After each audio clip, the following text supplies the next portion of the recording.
Pues buenos días, buenas tardes, buenas noches, buenas madrugadas, buenas las horas que sean, donde quiera que estén ustedes en este redondo mundo, niños y niñas, perritos y gatitos, brothercitas y sistercitos. Yo soy Mauricio José Schwartz. Esto es la revista semanal del Rey va Desnudo, que todos los jueves hacemos aquí para meternos en líos. Y es lo que vamos a hacer precisamente a partir de este preciso instante. Un segundo, estoy así que hice un experimento raro. Siempre estoy haciendo experimentos raros. Bueno, decía yo que muchas gracias por acompañarme. El día de hoy tenemos un montón de cosas de qué hablar, sobre todo una que parece un éxito grande de la desinformación, de la desinformación más descarada, de la desinformación más abierta y de la desinformación más preocupante incluso. Pero bueno, de todo eso vamos a hablar el día de hoy. Estamos en jueves 19 de junio de 2025. Y quería, como siempre, comentarles que necesitamos el apoyo de ustedes. Vamos a ir rapidísimo con esto. En Patreon, en PayPal o en Ko-fi.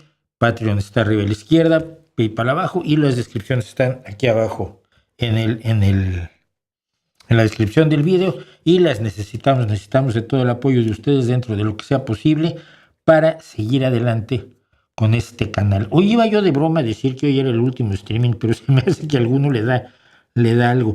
Y es que es lo que pasa, hay gente que es muy fiel al streaming, pero al mismo tiempo pues no logramos crecer, y ese no logramos crecer, pues ya nos preocupa. Al que ya no le gustó, y fíjate, acabo de empezar, no, ya puso no me gusta, hay 88 personas en el streaming, hay 30 a los que ya les gustó, y uno al que no le gustó. No te ha gustado, pues acabo de empezar, quédate otro rato, te va a gustar todavía menos.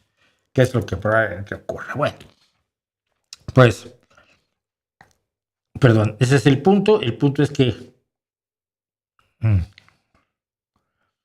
las chicas nunca van a tener este problema de que se les caiga un bigote, caiga dentro de la boca, y entonces están haciendo malabares bucales, acrobacias verdaderas, y circo, maroma y teatro dentro de la boca para encontrar el pelo y llevarlo a la punta de la lengua para poderse uno sacar y decir maldito bigote.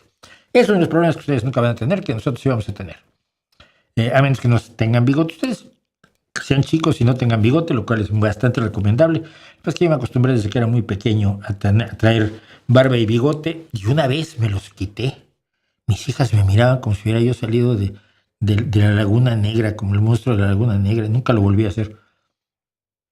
Pero en fin, necesitamos su apoyo. Por favor, sean tan amables de apoyarnos si no es económicamente, que sea recomendándonos, consiguiendo que haya más gente.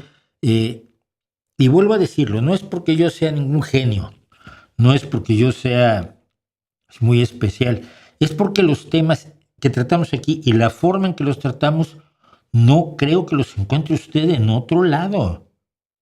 Y entonces, pues yo creo que aporta a un punto de vista generalizado o general de temas muy de actualidad muchas veces, o de temas que a veces que no hemos pensado, y que cuando nos ponemos a pensarlos, pues tenemos la oportunidad de recapacitar respecto de cómo viramos al mundo. Y de eso es de lo que se trata la revista semanal, de eso es de lo que se trata este canal en realidad, el Rey va Desnudo, y es aquello en lo que yo quiero que ustedes nos ayuden, porque creo que hay personas que pueden beneficiarse de este nuevo punto de vista. Tenemos nuevo capítulo de Oscura Crónica. Me estaba ya diciendo Antonio Grael que el de Benito daba bastante grima por algunos de los que son tan apoyados a gobernar. No sé lo que quiera decir, pero eso es lo que dice Antonio Grael. Pero hicimos la historia de Benito Mussolini, el duce, el creador del fascismo, palabra que la mayoría de la gente, yo sigo dándome cuenta, y incluso en los comentarios que ya se han hecho allí, que no saben lo que es el fascismo, lo confunden con autoritarismo, lo confunden con estatismo, lo confunden con un montón de cosas. Y bueno, tampoco esto no es para contar una clase de fascismo, aunque lo presentamos obviamente como parte de los inicios de Mussolini cuando sale del Partido Socialista. Pero la gente todavía dice, el fascismo es de izquierda. No, el fascismo es lo contrario a la izquierda. Cuando son dictadores malos, izquierda y derecha, pero el fascismo Y yo pongo aquí una cita que una de las citas que a mí me parecen claves de Mussolini. Si los socialistas nos preguntan cuál es nuestro programa político es aplastarles las cabezas a los socialistas. Exactamente lo mismo que dicen Laje y Milei y toda esta gente. Pues no se asusten cuando los llamo fascistas. Pero sobre todo lo que nos interesa es el final que tuvo Mussolini después de haber sido 22 años la única voz que se podía oír en Italia. Su propio pueblo primero lo fusiló y luego ultrajó su cuerpo y el de su amante Clara Petacci de una manera horrorosa. Yo he visto las fotografías de la autopsia de Mussolini, he visto fotografías de cómo quedaron los cuerpos después de que la gente los estuvo pateando antes de colgarlos cabeza abajo, que es la imagen que todos tenemos pues de la muerte de Mussolini. Fueron llevados un día después de ser fusilados. Claretta Petacci y Benito Mussolini fueron llevados a Milán, donde ocurrió este ultraje a sus cuerpos, con escenas verdaderamente desgarradoras. Una que cuento en el vídeo es cuando una mujer se acercó a poca distancia del cadáver de Mussolini y le disparó 5 tiros, gritando 5 disparos por cada uno de mis 5 hijos asesinados. Por lo visto tenía 5 hijos que eran comunistas, anarquistas o socialistas y habían sido asesinados como tantos otros comunistas, anarquistas y socialistas por parte de Mussolini, que no era de izquierda, que lo fue en sus inicios y finalmente decidió que no lo era porque no creía en la igualdad entre los seres humanos, que es lo que pasa también con gran parte de la derecha. Entonces, creo que queríamos y quisimos hablar de ese final porque además ese final determinó las decisiones que tomó Hitler, la decisión que tomó Hitler al día siguiente. Y así está esto. En cosas que sabemos, hoy vamos a hablar de algo que me parece bien interesante. No solo hablo de ciencia, sino de tecnología. Y una de las cosas que han creado lo que llamamos civilización y progreso y que han acabado o ayudado a combatir el hambre, pues es la posibilidad de conservar nuestros alimentos. Y entonces aquí vamos a contar algunas de las formas que el ser humano ha desarrollado a lo largo de su historia para conservar sus alimentos. Este es el video de hoy de cosas que sabemos. Si nos da tiempo de hacerlo, la semana pasada decidimos que no se podía, ¿verdad? Porque no teníamos materialmente tiempo. Entonces, bueno, me dicen, Kevin Arciga, para usted, ¿cuáles serían los periódicos con mayor objetividad hoy en día en España? En algunas cosas, algunos, ¿no? El Diario es objetivo en algunas cosas, Público en otras. El Mundo en lo internacional generalmente ha sido bastante razonable. El País, que ahora está sufriendo una involución hacia la derecha. Pero en general son partes, ¿no? Yo creo que no hay un periodismo, quizás haya un periodismo independiente como el que yo hago, pero mejor hecho y con más gente, que pueda ser considerado periodismo objetivo en España, pero no.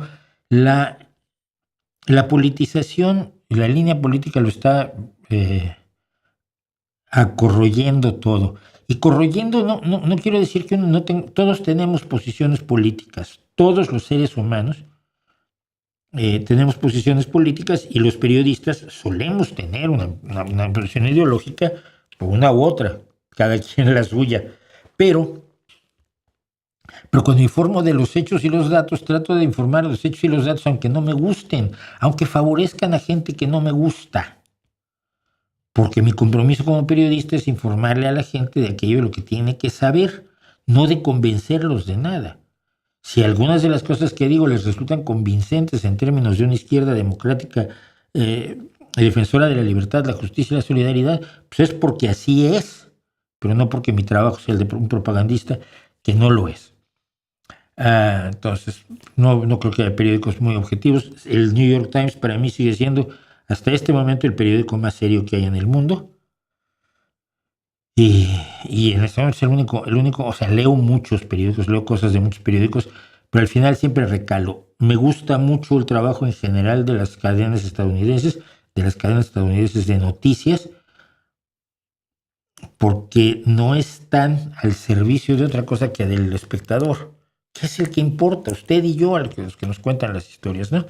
Verónica Sabo, la amiga, muchas gracias Dice Ismael Sánchez, ¿cree que la corrupción espantosa de los últimos días en España contribuirá a que muchas personas vean a la extrema derecha como alternativa? Como por corrupción espantosa te refieres, por ejemplo, a una decisión que lleva a morir a más de 7,000 ancianos en condiciones horrorosas durante la pandemia, por una señora que sigue siendo presidenta de la Comunidad de Madrid.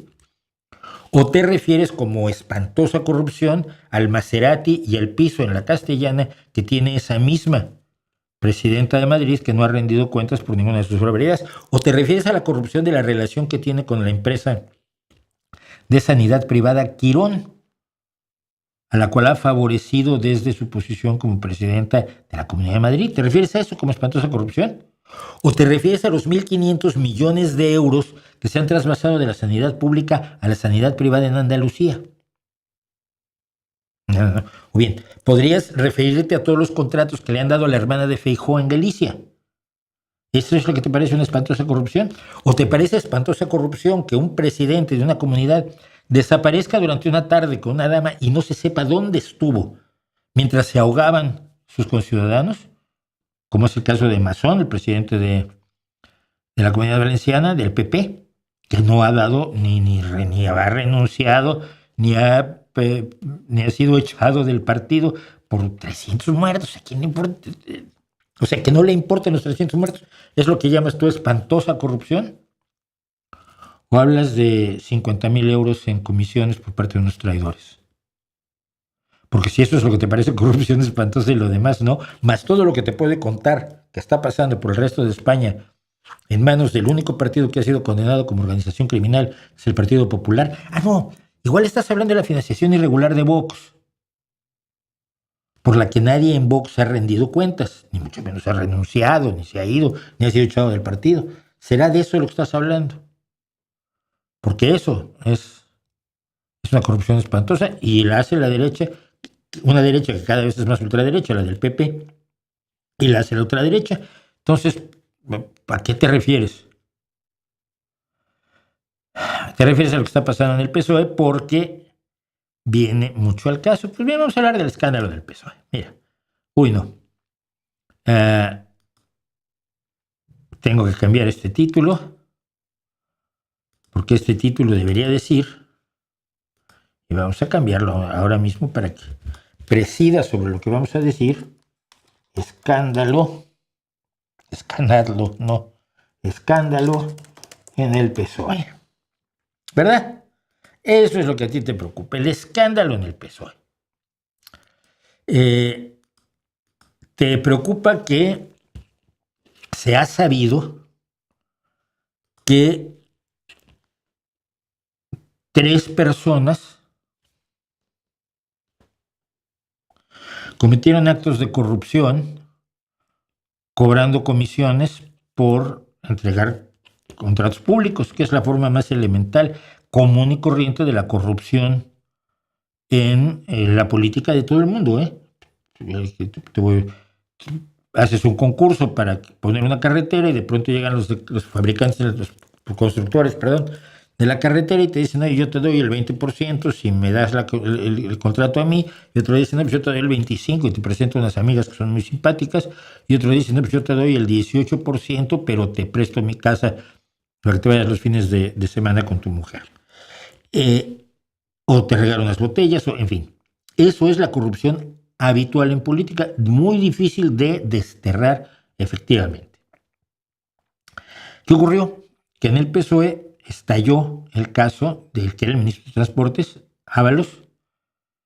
¿Sabes qué pasó? Ábalos fue echado del gobierno y echado del partido inmediatamente que se supo de las acusaciones. Y esto puede parecer injusto. Yo, de hecho, he tenido algunos problemas con esta disposición del Código Ético del Partido Socialista Obrero Español, que es que en cuanto hay una acusación, te separan del cargo en el que estés, tanto sea institucional como orgánico. Orgánico quiere decir un cargo dentro del Partido Socialista Obrero Español.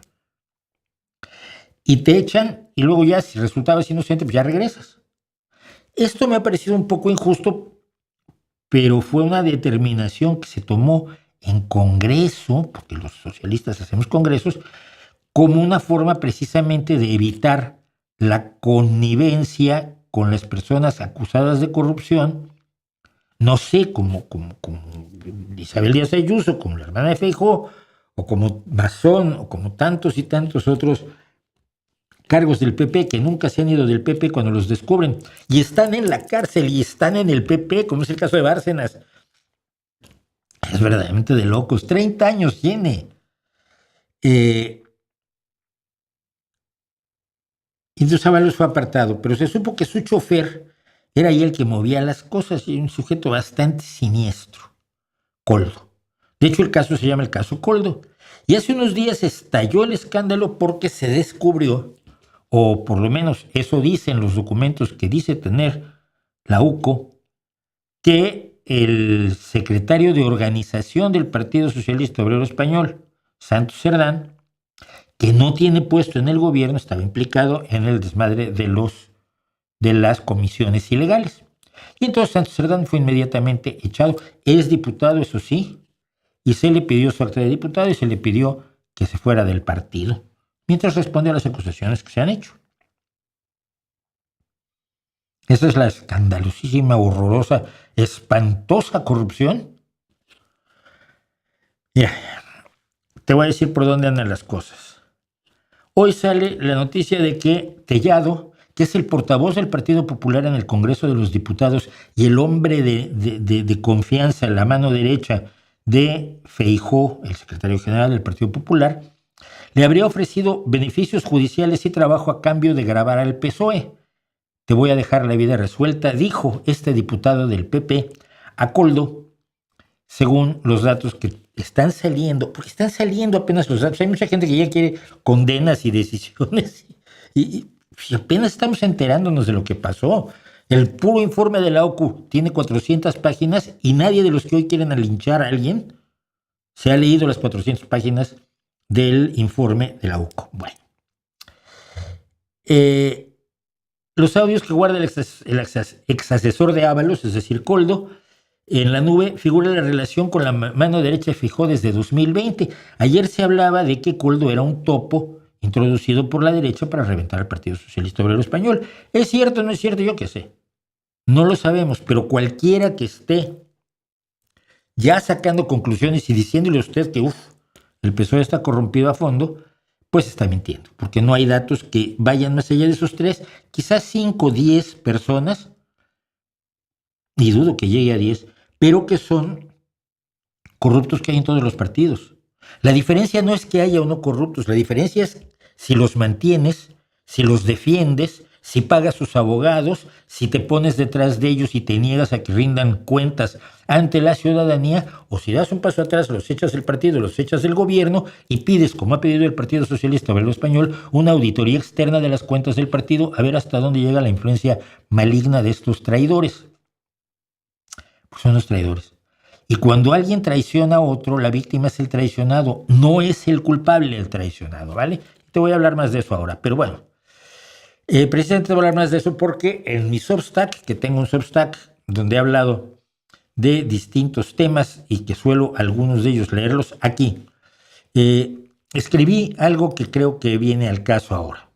Se llama Escándalo en el PSOE y dice: un puñado de aparentes y presuntos corruptos, traidores y delincuentes le duele a una militancia comprometida. Y te voy a contar lo que pasa adentro del partido, por lo menos en lo que yo puedo ver que estoy dentro del partido.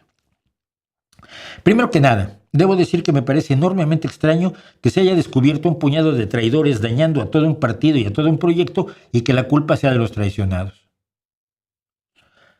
Por cierto, ya surgió la versión hoy de que en una conversación de Ábalos y Coldo, o de Coldo y Cerdán, se dijo: si Pedro lo sabe, nos corta la cabeza.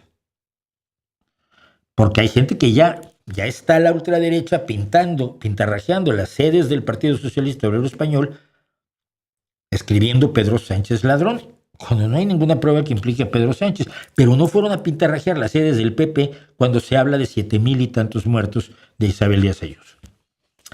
Que hablando de un grupo delictivo que trabaja dentro de lo posible en la sombra, haya quien diga: ¿cómo no lo sabían los demás socialistas? El propio Pedro Sánchez. Pues mire usted, no lo sabían porque los pillos saben cuidarse las espaldas, por eso son pillos, ¿no? Por eso fue necesaria una larga investigación policial con intervención de comunicaciones que tiene que ser autorizada por un juez, como lo marca la ley, para poder descubrir a estos traidores.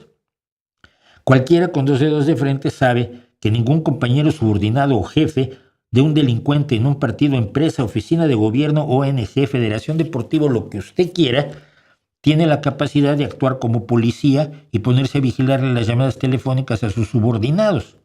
Simplemente no puedes hacerlo, es ilegal. ¿Cómo querían que lo supiera Pedro Sánchez o lo supiéramos el resto de los miembros del Partido Socialista?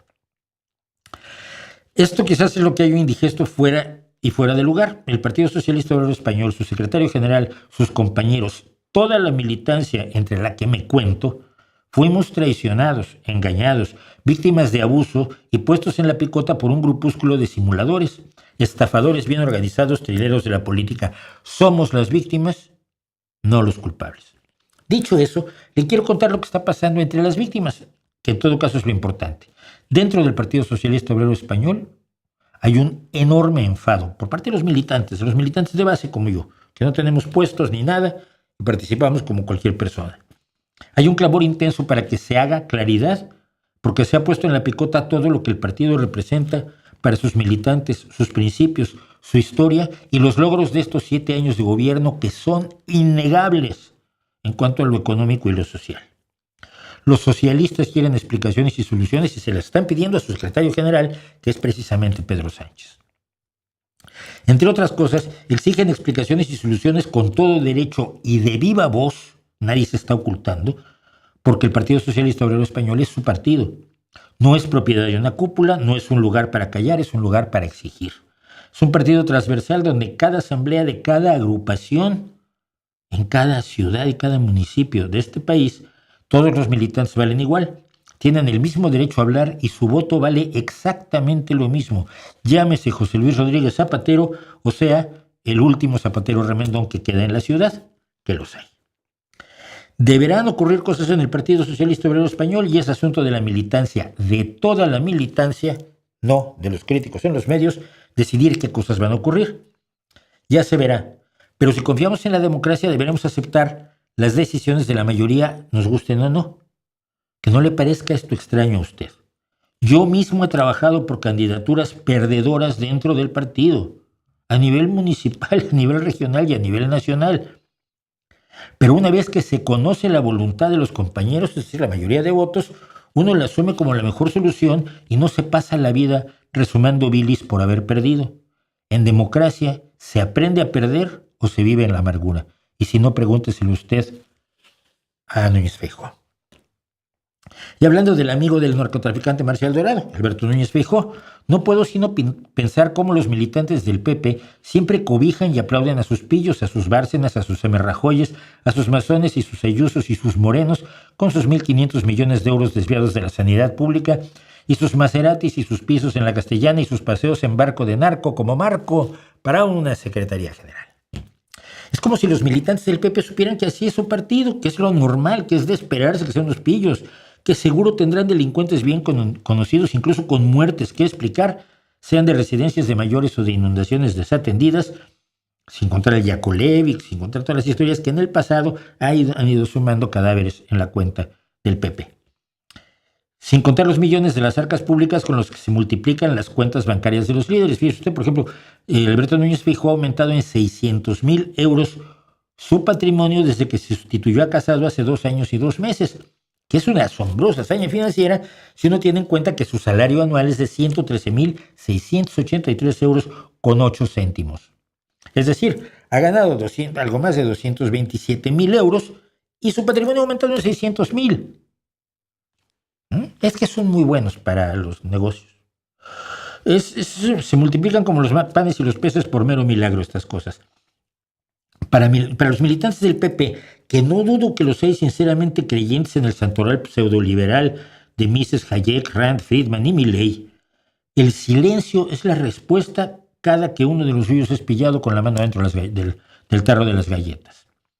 Que no por nada tienen su domicilio postal en prisión numerosos cargos de ese partido, desde los más conocidos como Bárcenas, López Viejo o Ortega Alonso, todos con penas de más de 30 años de cárcel cada uno, hasta hordas de desconocidos del PP, cuyo apellido no nos dice nada a nosotros, solo a los jueces y por supuesto a los dirigentes del PP. Debe ser jodido militar en el PP. Una parte del desagrado de las filas socialistas puede parecerme a mí mal dirigido, pero no ilegítimo. Los militantes tienen derechos en este partido que nunca tendrán en otro, cualquiera que fuera.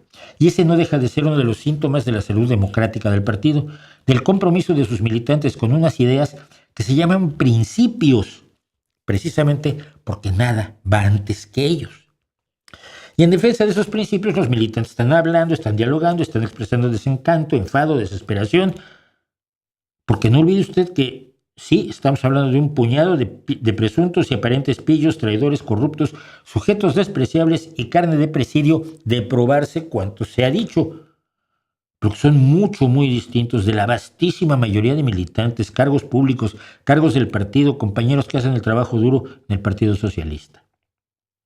Son unos pocos ante una mayoría enorme, decidida, comprometida, que cree en sus ideales para hacer una España un poco mejor para todos.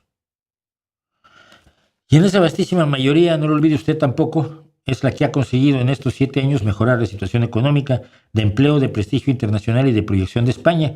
Hechos reales que se reflejan en la vida cotidiana de todos y que no pueden quedar borrados, ni por las fechorías de unos desleales, ni por la propaganda de los que nos dicen que ahora sí se va a acabar el mundo. Con eso termino ese tema y no lo voy a volver a tocar porque sé que ustedes van a regresar a él.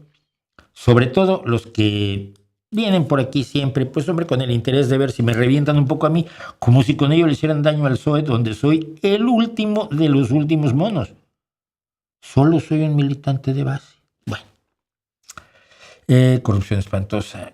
Cuando Musk anunció que Trump estaba en la lista Epstein, se dio cuenta que reconocía haber financiado, apoyado y formado equipo con alguien que él sabía que era cliente del mayor proxeneta de menores de Estados Unidos. Sí, es una de las cosas, yo creo, por las que Elon Musk reculó.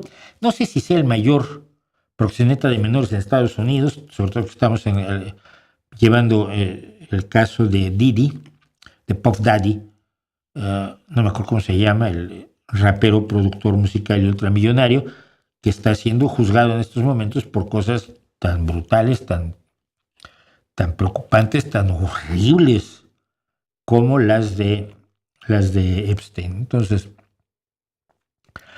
¿cómo ha sido su experiencia con la publicación de libros en Amazon? Mira, me quedan unos céntimos al mes. A ver, no los he promovido. Yo tengo un problema. Soy mi peor publicista. Yo nunca he podido vender nada, menos a mí. Entonces, mira, para mis libros tenía yo un agente. Para mis traducciones tengo un agente. O sea, yo trabajo para una agencia de traducciones. No ando buscando clientes directos. Sería infernal. No, ni soy simpático, ni soy buen vendedor, ni mucho menos. Entonces, ahí sí me lavo las manos. Yo trabajo a través de él. Yo trabajaba para una compañía productora. El presidente de la compañía productora es el que iba a conseguir a los clientes. Era muy simpático, era genial, un tipazo. Lo quise entrañablemente.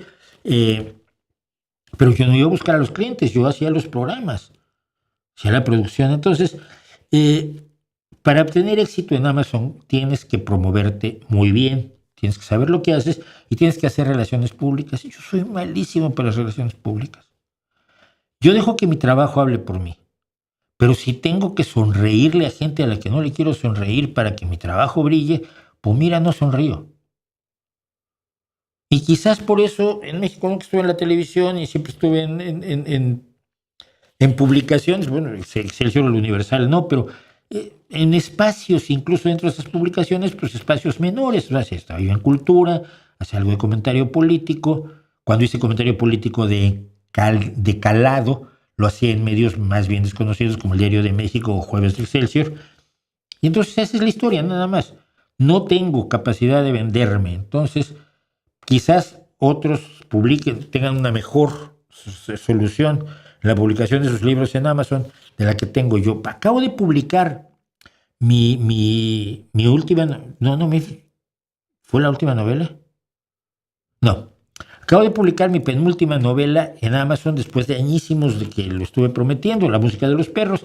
Es una novela de policíaca donde los héroes son pues, un grupo de rock, sobre todo uno de los chicos de un grupo de rock de barrio, de estos de grupos de rock pobres como yo era, que tenían yo trabajaba en una de dependiente, en una tienda de comestibles de estas de barrio antes que llegan a los grandes supermercados. Y la publiqué en Amazon y luego me di cuenta que no la he promovido. Y está allí y ya. Si alguien la conoce y la quiere comprar, pues va y la compra. Y yo no he hecho nada por promoverla. La música de los perros se llama. Lo más que he hecho es ahora. Entonces estamos mal. Ismael Sánchez repitió lo de la espantosa corrupción. Ya le gustó lo de la espantosa corrupción. Espero que no lo vuelva a repetir.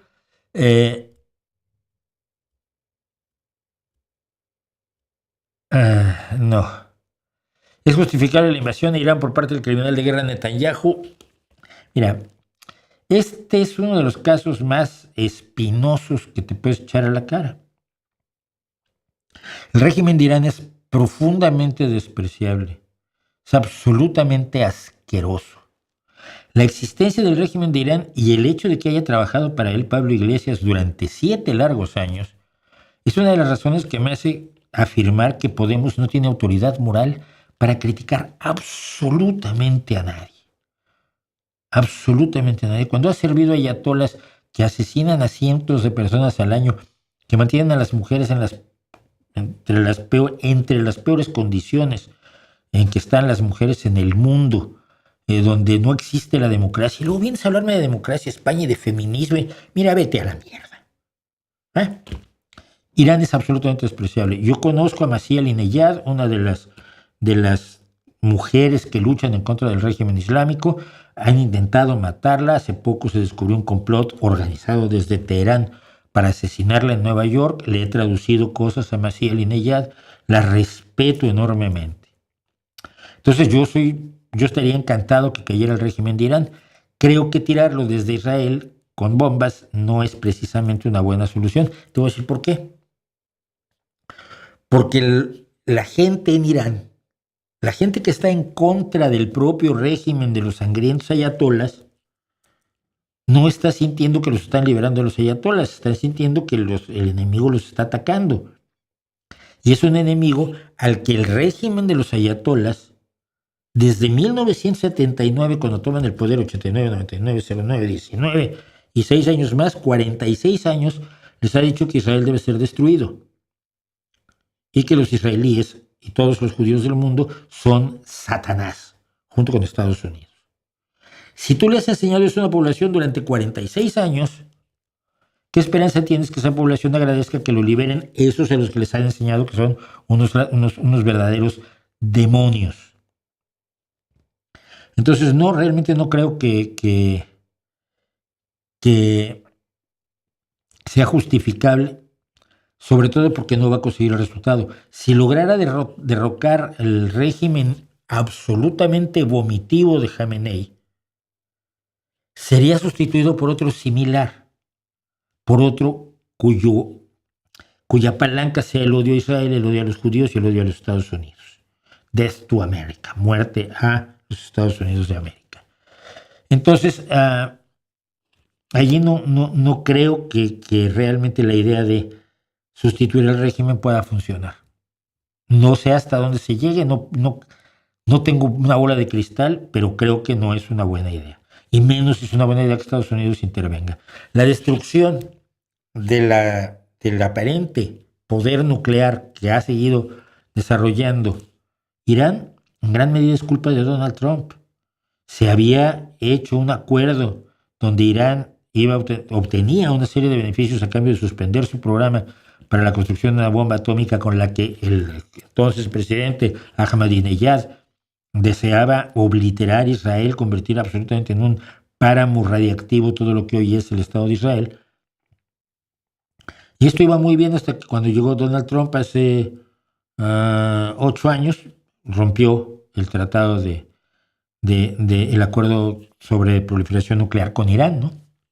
Entonces, en gran parte de lo que estamos viviendo es culpa de Donald Trump. No creo que sea bueno, y al mismo tiempo creo que ojalá los iraníes pudieran deshacerse de esa rémora horrorosa que es la teocracia sanguinaria, retrógrada, misógina, homófoba, antilibertad, antidemocracia, brutal, torturadora, y eso solo tocando la parte mejor, que es la teocracia iraní. Bueno.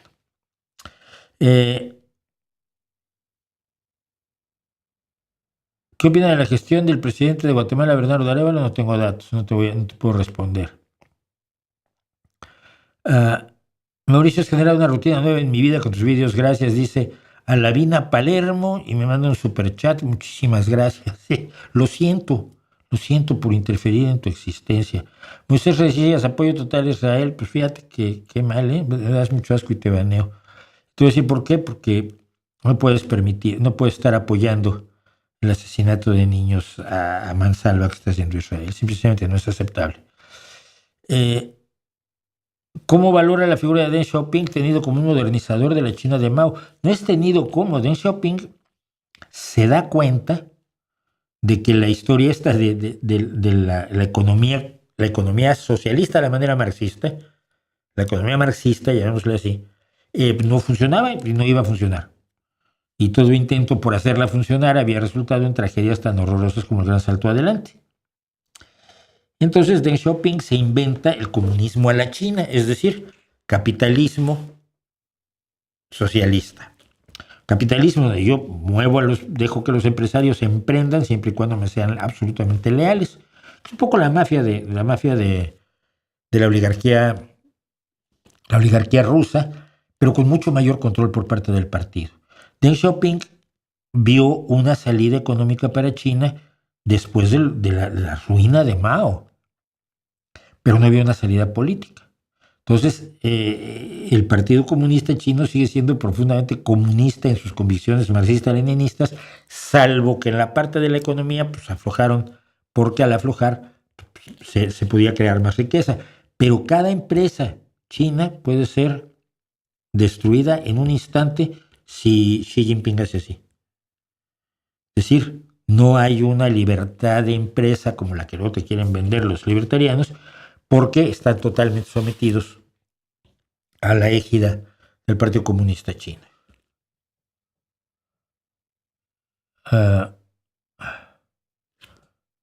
No sé qué decir en algunos casos y cuando sé, me callo.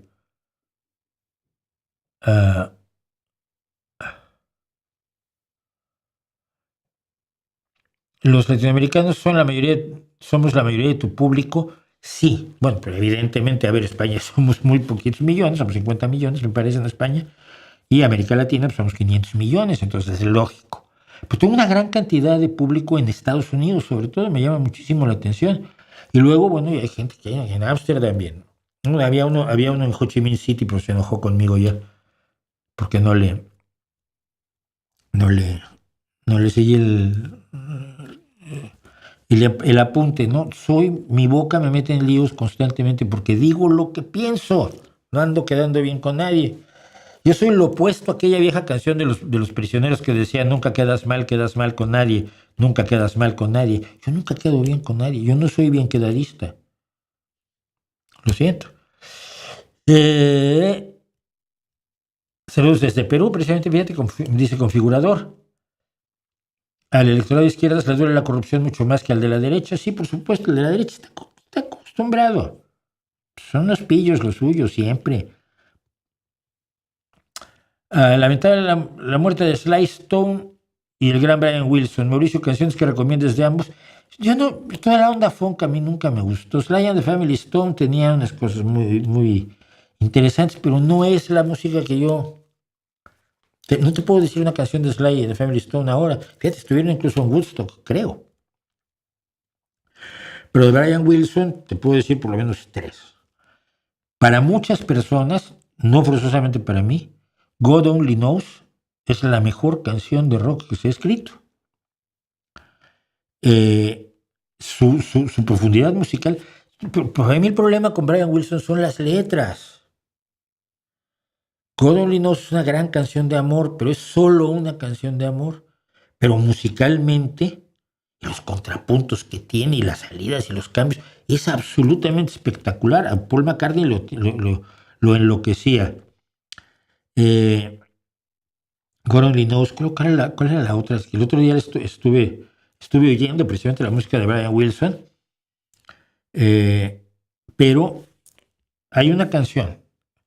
Cuando los grupos se metían en el estudio y en una hora sacaban una canción, Brian Wilson se tomó 11 meses para hacer una canción. Entonces él tocaba varios instrumentos y estuvo grabando sus partes con instrumentos. Luego consiguió gente que tocara otros instrumentos, se iban sumando. Y eso lo tenías que hacer en cinta de 8 tracks, 8 pistas. Y luego grabar esa cinta, hacer la premezcla para grabarlo en un canal para dejar 7 pistas abiertas, o a veces 4. No sé si trabajaban con 4 pistas todavía, o 4 canales de audio.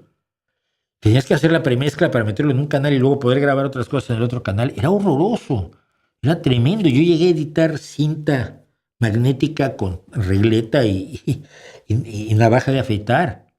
Así editábamos, ¿no? Olvídate de Pro Tools o de GarageBand. Y estuvo 11 meses consiguiendo que gente de multitud de músicos tocaran trozos de música. Y luego estuvo durante muchísimo tiempo llevando cantantes y coros para que hicieran distintas cosas. Y finalmente acabó esa canción 11 meses después, que fue la principal canción de su disco principal, que es Pet Sounds, y es Good Vibrations. O sea, el día que oyes Good Vibrations dices, ay, mi madre, ¿qué es esto? Y cuando lo oímos fue en el 67, sí, 67, 68, oímos Good Vibrations, éramos niños y decías, ¿esto qué es? Esto no suena a nada de lo que ha sonado antes. Y los únicos que hacían exactamente eso, de hacerte cosas que sonaban como nunca había sonado nada antes, eran los Beatles. Por eso se consideraba Brian Wilson a la altura de Paul McCartney, en su capacidad de experimentación musical, etc. Entonces, mi problema siempre ha sido con los Beach Boys, fueron las letras, ¿no? El concepto mismo del grupo eran los chicos de la playa que surfeaban. Y todos iban con la camiseta rayas blancas y rojas y pantaloncitos chinos muy bonitos y nunca eran rebeldes de nada. Y eso creo que no ayudó a que se reconociera el genio de Brian Wilson, ¿no?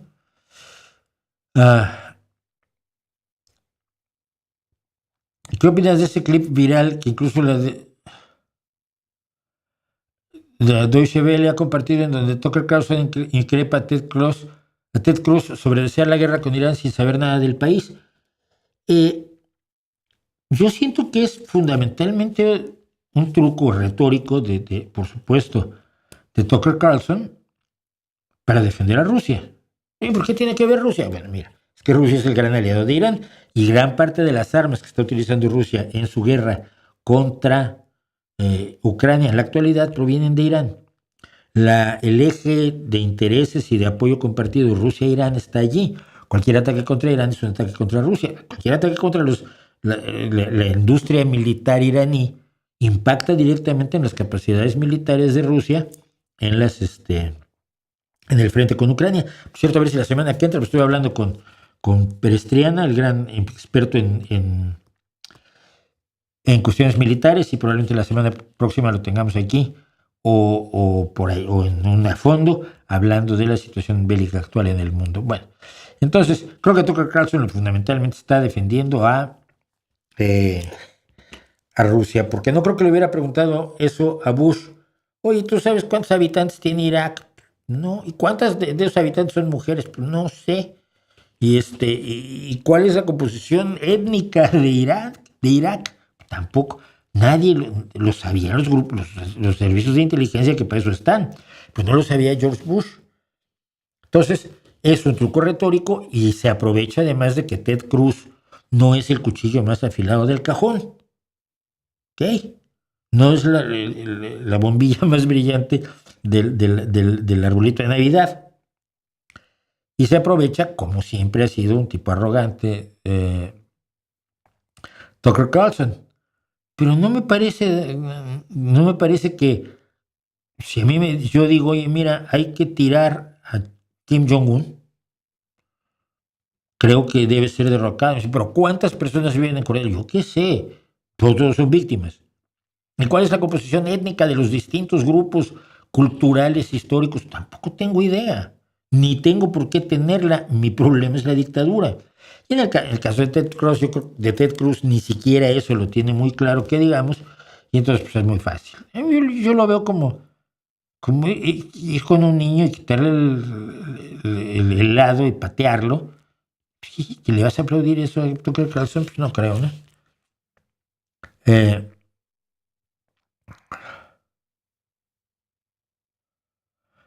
Y en México, fanáticos de Milei, Bukele o Podemos difundieron que Pedro Sánchez era el acusado de corrupción. Por supuesto, por supuesto. Llevamos 2 años de un embate brutal contra el Partido Socialista. Y te quiero recordar esto. Este señor, del que hablábamos, Miguel Tellado, portavoz del PP en el Congreso de los Diputados aquí en España, la Cámara de Diputados española, y mano derecha de Feijóo, dijo ya en más de una ocasión: a este gobierno hay que tirarlo por cualquier medio, cosa que es alarmantísima que diga alguien en democracia, ¿no? Así que de eso estamos hablando.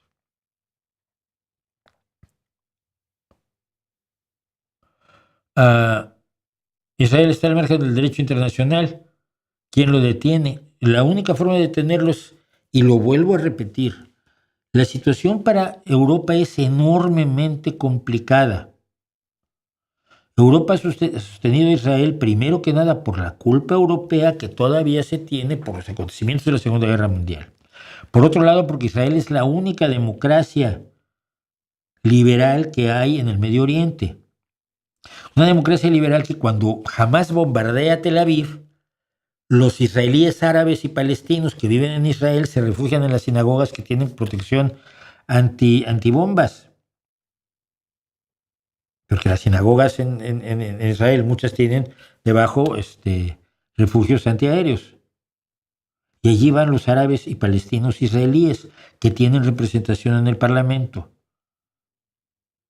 Y los oyes hablar y los lees y te preocupas por ellos. Entonces, Europa tiene el deseo de defender esa democracia liberal y al mismo tiempo se está dando cuenta, yo creo que lentamente o asumiendo lentamente, que su apoyo no puede llegar hasta donde está llegando, que el apoyo a Israel, a Netanyahu, no a Israel, a Netanyahu, debe parar, y eso implica dejarlo sin armas, pero si lo dejas sin armas le estás entregando a Israel a Hamás y a Hezbollah. Y es que eso también es muy difícil. Entonces, ¿qué haces? Pues mira, hagas lo que hagas, lo vas a hacer mal. Pero yo creo que lo importante para nosotros es entender el dilema ante el que se encuentran los países europeos, los gobernantes de los países europeos. ¿Qué haces? ¿Las sanciones de Israel llevan a no venderles armas? Arabia Saudita, Irán, Qatar, los Emiratos Árabes Unidos y Egipto, en manos de los hermanos musulmanes, de inmediato van a armar a Hamás hasta los dientes, a rearmar a Hamás para tomar Israel. ¿Tú estarías dispuesto a ser corresponsable de la aniquilación de todas las personas que viven en Israel hoy, por lo menos de los judíos en Israel? Pues no creo que sea algo que nadie se plantee como, bueno, a mí me gustaría hacer eso. Habrá hijos de puta y nazis que sí, pero en general hablamos de gente normal. Entonces, ¿qué puedes hacer? Y en cierta medida estás con las manos atadas. Y ese es parte del problema. Pero hay que entenderlo. Las cosas son mucho más complicadas. De Israel malo, deja de apoyarlo. Y lo dejas de apoyar y entonces las consecuencias serían estas. ¿Estarías dispuesto a pasar a la historia como aquel que impidió que Israel se defendiera? Ahora no se está defendiendo, ciertamente ahora no se está defendiendo, se está atacando de una manera brutal. Pero ¿cómo lo paras? Solo la presión internacional y la diplomacia pueden intentar hacerlo, y la lucha al interior de Israel por parte de las personas que están absolutamente en contra de lo que está haciendo Netanyahu. Pero otro día veía yo, fíjate, una manifestación en Nueva York de judíos ortodoxos de los que usan el gorrito de pelo, que son cosas que salieron, además me parece, de la Rusia del siglo XVIII, que se dejan crecer el cabello aquí, que se dejan crecer la barba, que usan abrigos largos, que son muy identificables los judíos ortodoxos. Entonces hay un montón de judíos ortodoxos con banderas palestinas y con cafillas palestinas gritando en contra del genocidio. Y una chica estadounidense con su aspecto totalmente el traje típico de los Estados Unidos, que como usted sabe es la camiseta, los shorts y las sandalias con calcetines. Es el traje típico. En México es el traje de charro. Y una chica va y les dice, ¿cómo es posible que digan ustedes eso? Es porque estamos en contra del genocidio. Pero es que yo soy judía y están haciendo que Israel sea destrozado. Y dicen ellos, no, no es la idea. No queremos que Israel sea destrozado, pero no queremos que Israel cometa una barbaridad. Y entonces ella se desesperaba porque decía, es que a mi familia la van a matar en Israel y ustedes tienen que defender a los judíos en todo el mundo. Y ellos dicen, creemos que los estamos defendiendo al ponernos del lado del pueblo palestino, no de Hamas ni de Hezbollah. Es complicadísimo. Debe ser muy jodido ser judío en estos tiempos, de verdad.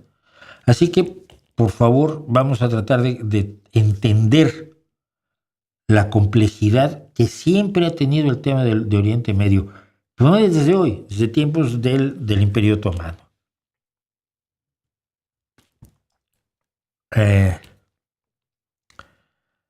Parece ficción, pero los estadounidenses están completamente desconectados del resto del mundo, sobre todo los que se supone ocupan cargos públicos, más en esta etapa del cheto. El cheto. Creo que le dicen así a Trump. Bueno.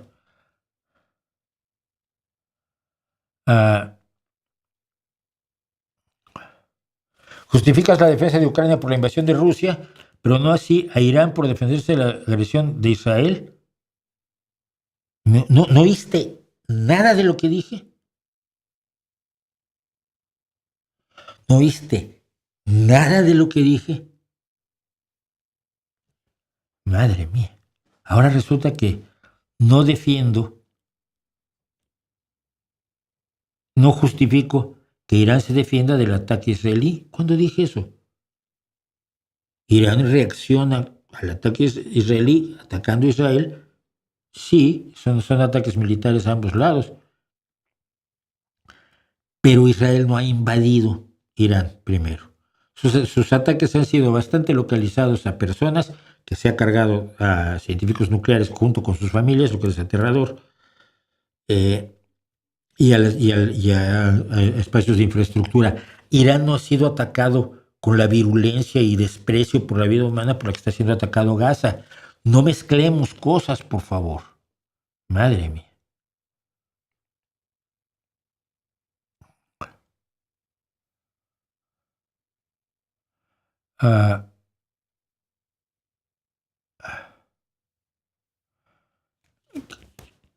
¿Qué le parece El Mercader de Venecia? Jamás me había aventurado a las obras de Shakespeare hasta ahora y me encantó.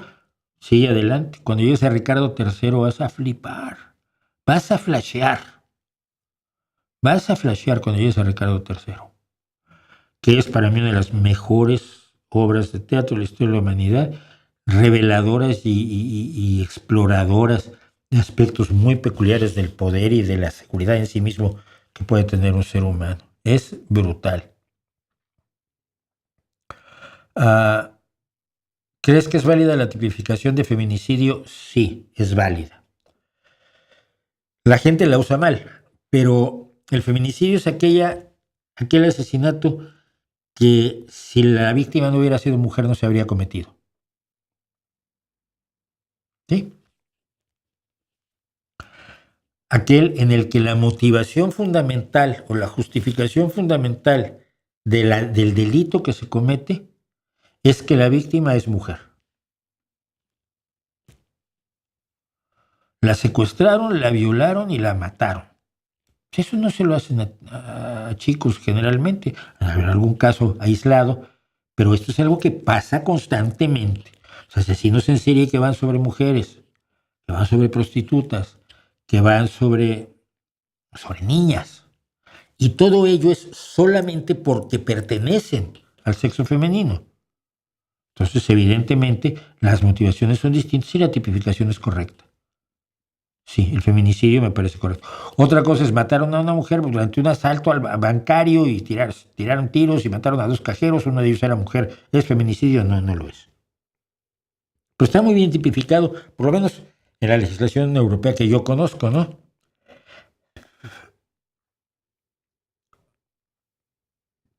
Aileen Calani está en un rollo absolutamente ya omito. ¿Te gustan las películas de mafia? No mucho, fíjate.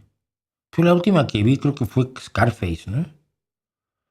Imagínate, era cuando cuando, ¿cómo se llamaba? Juan Pacino era joven, imagínate. Yo el rollo de los Soprano y demás ni los vi, te lo digo sinceramente. Ah, la postura de México, los comentarios del hijo de Trump, ¿cuál debería ser? No sé qué comentarios hizo el hijo de Trump. Si no me das la información completa, no puedo.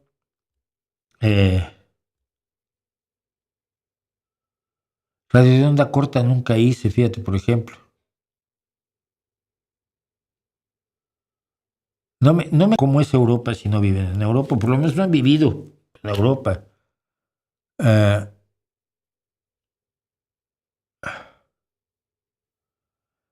¿Qué piensas de las propuestas de Milei para crear un nuevo Estado palestino en la Patagonia y los subsidios que se le darán a los nuevos judíos?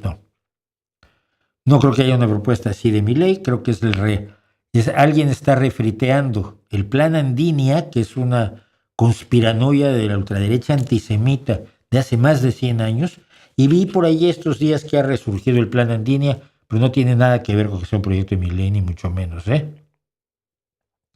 Te equivocas allí. ¿Ha visto la presentación de los Duk Duks en la estación de KXP en USA? No. Y mira, los Duk Duks incluso los llegué a conocer. Pero bueno, lo voy a ver porque KXP es algo que veo constantemente. Veo que nuevos grupos a veces tienen cosas horrorosas.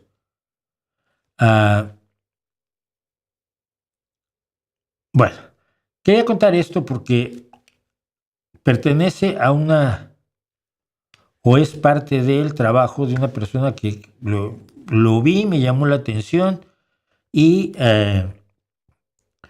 le dije, mira, te voy a dar todo el crédito del mundo porque esto es importante.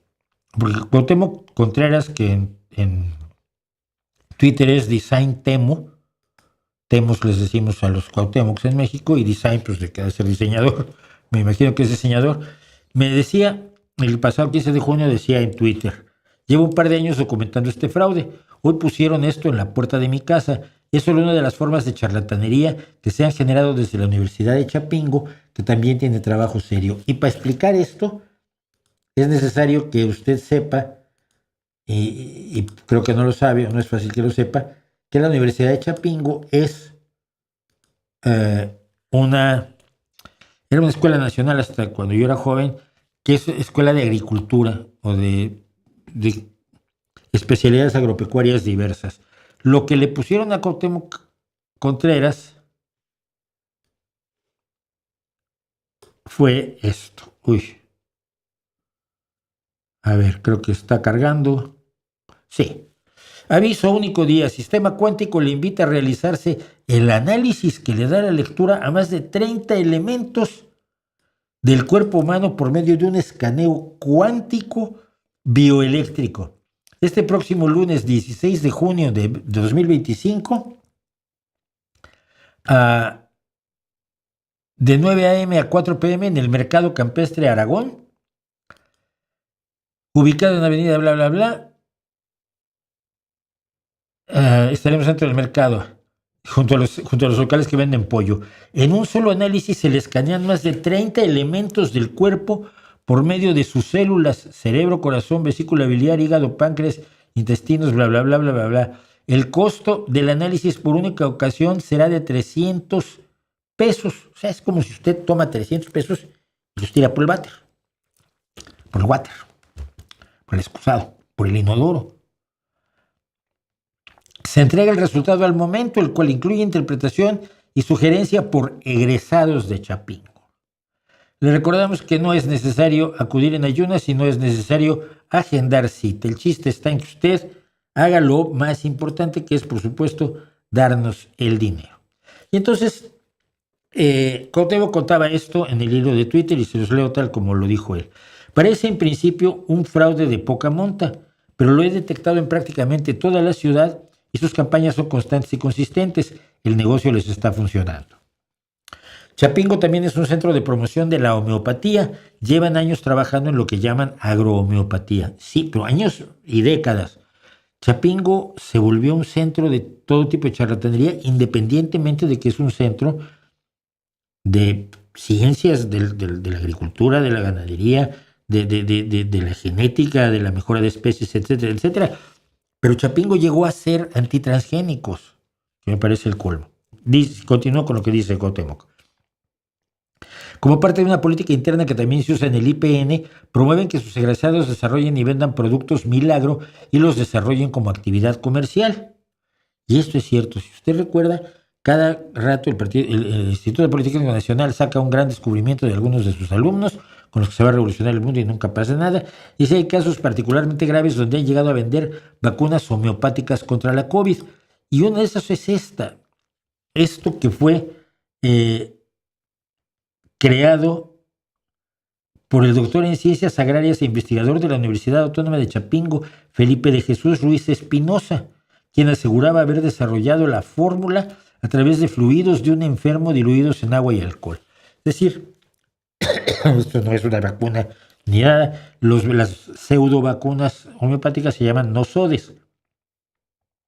Por supuesto, nunca se someten a los estudios a los que se somete cualquier cosa que usted vaya a tomar, medicina, cualquier medicamento que usted vaya a tomar, pese a que todavía puede tener efectos secundarios y pese a que siempre hay una interrogante por allí, son sometidos a estudios exhaustivos.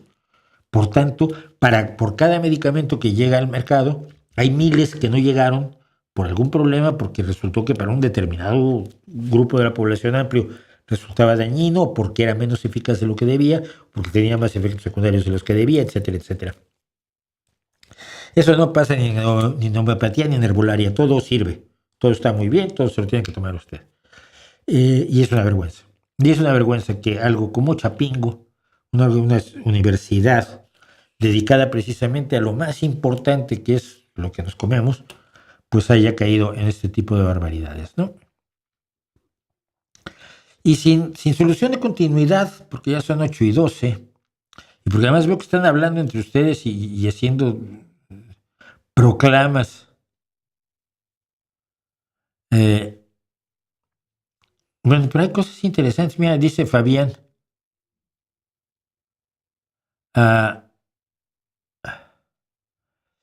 Estoy leyendo El Quijote y me estoy dando cuenta que Cervantes era un troll. Sí, pero era un trolazo. Un tipo que pateaba a izquierda y derecha, pero con todo gusto. Es muy bueno. Yo sé que hay gente que considera que el Quijote es aburrido. No lo es. El problema es que utiliza un lenguaje que necesitas muchas veces el diccionario junto. Porque utiliza un lenguaje del siglo XVII. Bueno. Pero es maravilloso. Yo recuerdo con enorme gusto las 3 o 4 veces que me leí el Quijote completo. ¿Qué decir?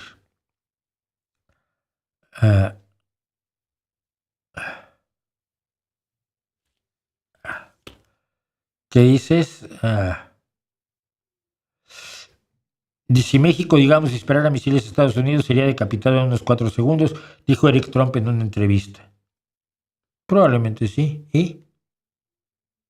Pues van a llorar por eso.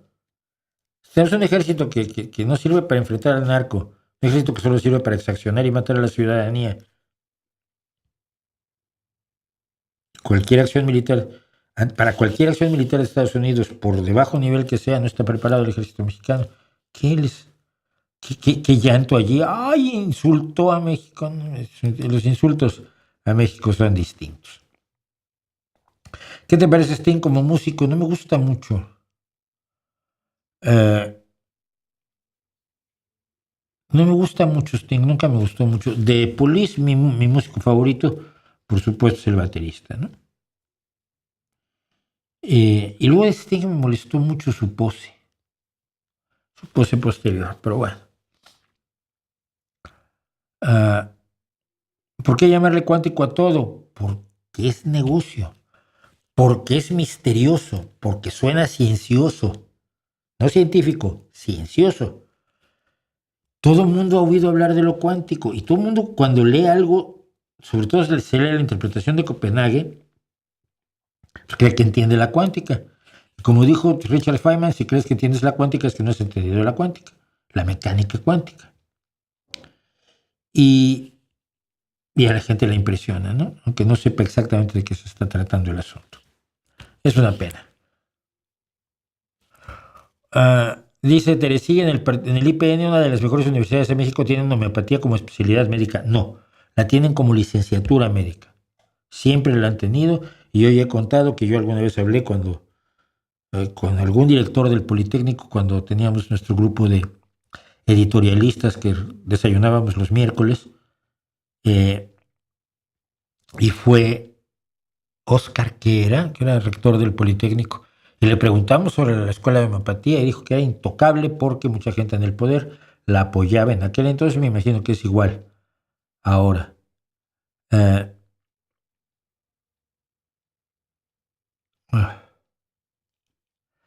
Alejandro Sanz está siendo acusado de pedofilia por haber tenido un romance con una mujer de 22 años. ¿Crees que es correcta esa acusación? No. Pedofilia, primero que nada, la pedofilia es la atracción por personas que no son sexualmente maduras.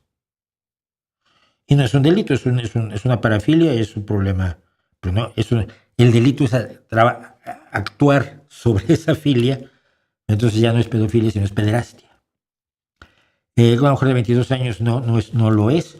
Y por lo que he leído del caso, que bueno, finalmente a uno le llegan estas cosas, ella lo buscó, tuvieron relaciones sexuales varias veces, la contrató incluso como su ayudante, luego rompieron. Todos hemos tenido una relación así, oye. Entonces no creo que se esté tratando de hacer publicidad más que otra cosa y no le voy a hacer mucho caso a ese tipo de cosas. Le gusta la carrera de solista de Paul McCartney, tiene muy buenas cosas, tiene grandes momentos, sobre todo con Wings, pero nunca fue lo mismo. Nunca fue lo mismo. ¿Qué opinas de Fyodor Dostoyevsky como escritor? Me gusta por esto, te voy a decir por qué. Dostoyevsky logra hacer realidad una de los ejercicios de humildad más importantes del escritor. Y te lo digo como escritor. Es decir, hay muchos escritores que quieren escribir sobre los grandes temas y abordar los elementos grandes de la humanidad y buscan un poco el clímax orquestal todo el tiempo, ¿no? Dostoyevsky, como Hemingway en el Viejo y el Mar, por ejemplo, bueno, por quien dobla la campana en inglés es la campana, porque las iglesias protestantes solo tienen una campana. For whom the bell tolls, la campana dobla. Es recordar que lo universal lo tienes que construir a partir de lo local. Es decir, que si quieres contar la gran historia de todos los seres humanos que sufren determinadas cosas, lo mejor es irte a un pueblecito y contar la historia de una pequeña familia. Lo que intentó hacer García Márquez, ¿no? con 100 años de soledad, ¿no? Lo que consigue Gogol en El diario de un loco, por ejemplo. Todo lo que sobre el ser humano te puede contar Gogol, te lo cuenta con la historia de un pequeño burócrata zarista ruso amargado que se va volviendo loco, ¿no? Entonces Dostoyevsky logra contar lo universal desde lo local, desde los pequeñas familias, pequeños poblados rusos, y a mí me parece eso magnífico. Yo si recomendara algo de él probablemente sería El idiota. La leí hace muchísimos años y me gustó muchísimo.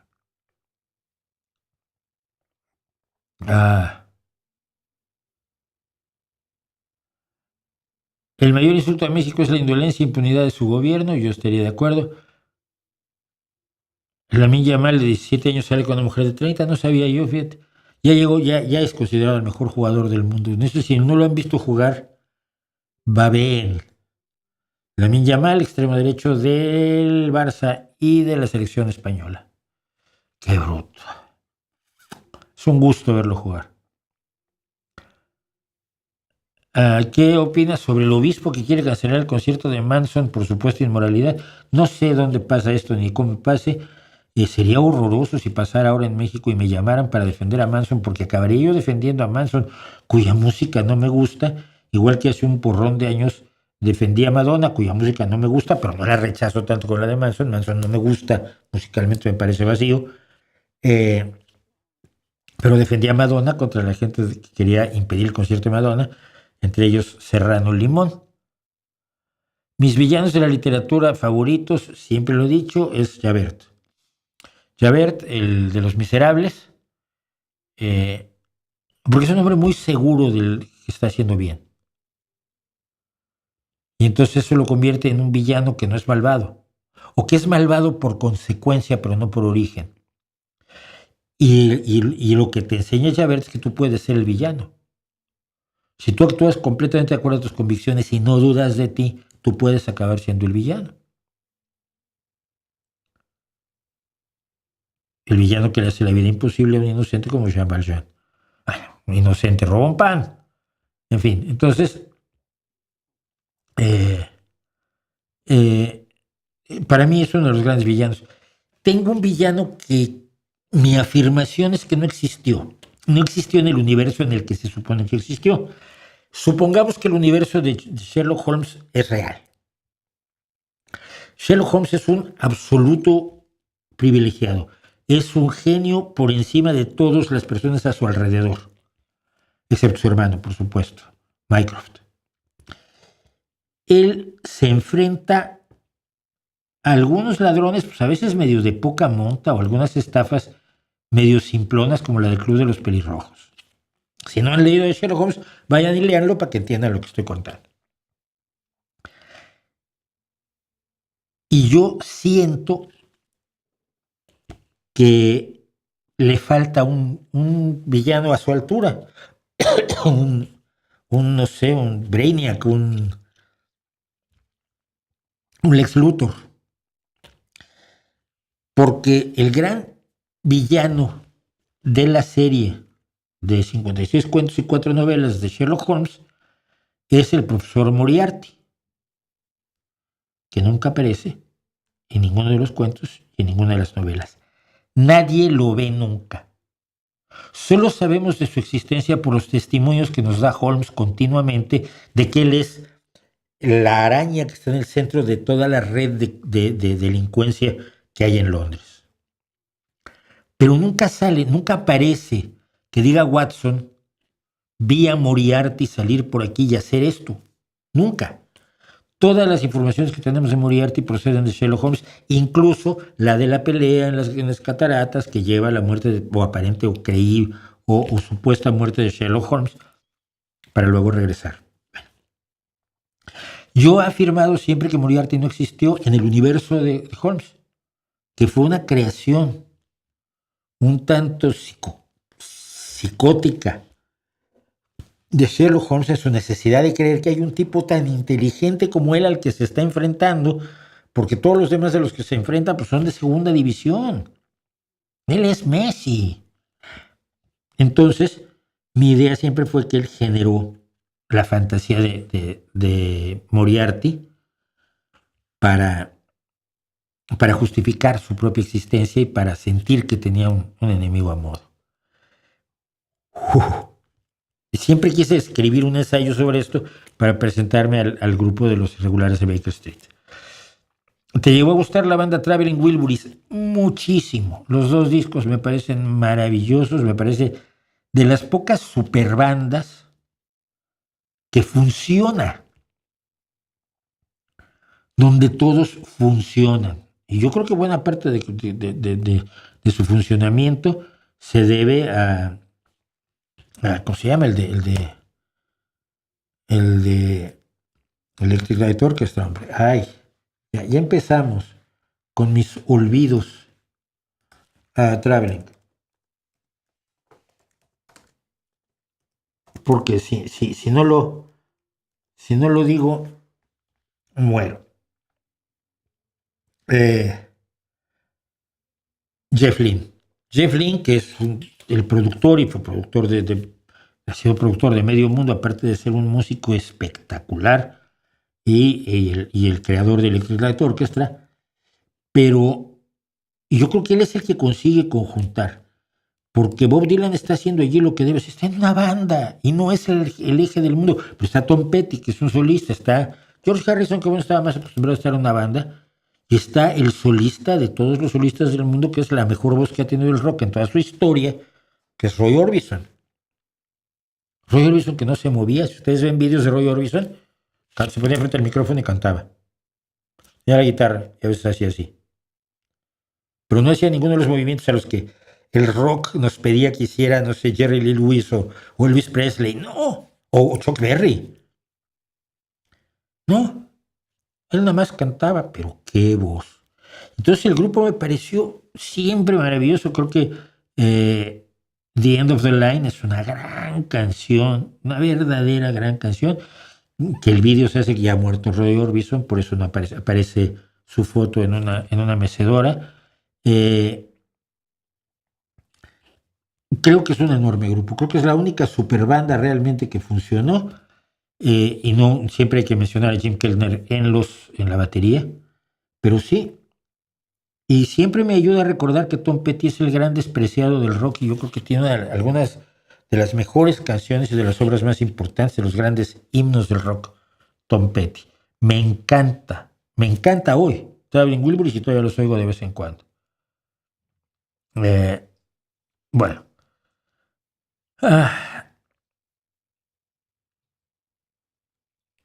Son 8:26, vamos a hacer cosas que sabemos que, como decíamos antes, una de las bases de la civilización humana es poder conservar la comida. Obviamente cuando domesticas el grano, y el grano pues, en condiciones adecuadas de ventilación y falta de humedad y una temperatura razonable, pues se conserva mucho tiempo, ¿no? Si cambian las condiciones, pues se puede podrir o se puede empezar a germinar, con lo cual tampoco te hizo un gran favor. Pero bueno, el granero es el primer lugar donde se conservó comida.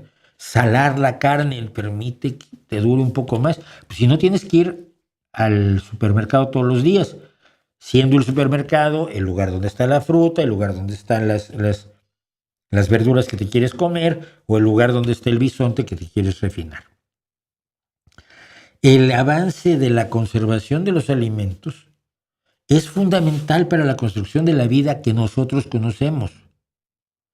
Y por eso a veces me resulta tan repelente la gente que dice, es que esto es algo sin conservantes. Vale, lo tienes que comer rápido.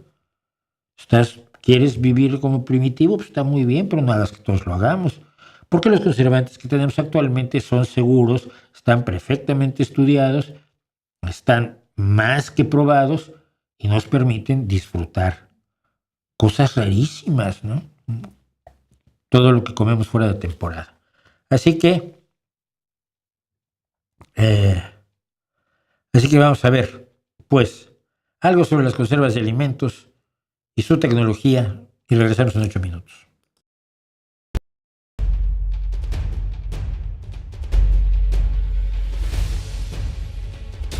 El ser humano ha luchado durante toda su historia por mantener sus alimentos a salvo de bacterias, hongos y otros factores dañinos. El problema de la conservación de los alimentos ha sido preocupación principal del ser humano durante toda su existencia, porque ¿de qué sirve acumular comida, ser previsores, llenar nuestras despensas, si la comida se echa a perder, se pudre, se enmohece, se arrancia, se endurece, pierde color y sabor y finalmente resulta imposible de comer? Una buena cosecha o una cuantiosa cacería no son de abundancia a largo plazo si no se conservan. La conservación de los alimentos tuvo una importancia capital para la supervivencia y el desarrollo de nuestra especie, facilitando el paso del nomadismo al sedentarismo, el comercio de alimentos a gran distancia, que más gente tuviera acceso a mejores alimentos y se redujeran las enfermedades transmitidas por estos.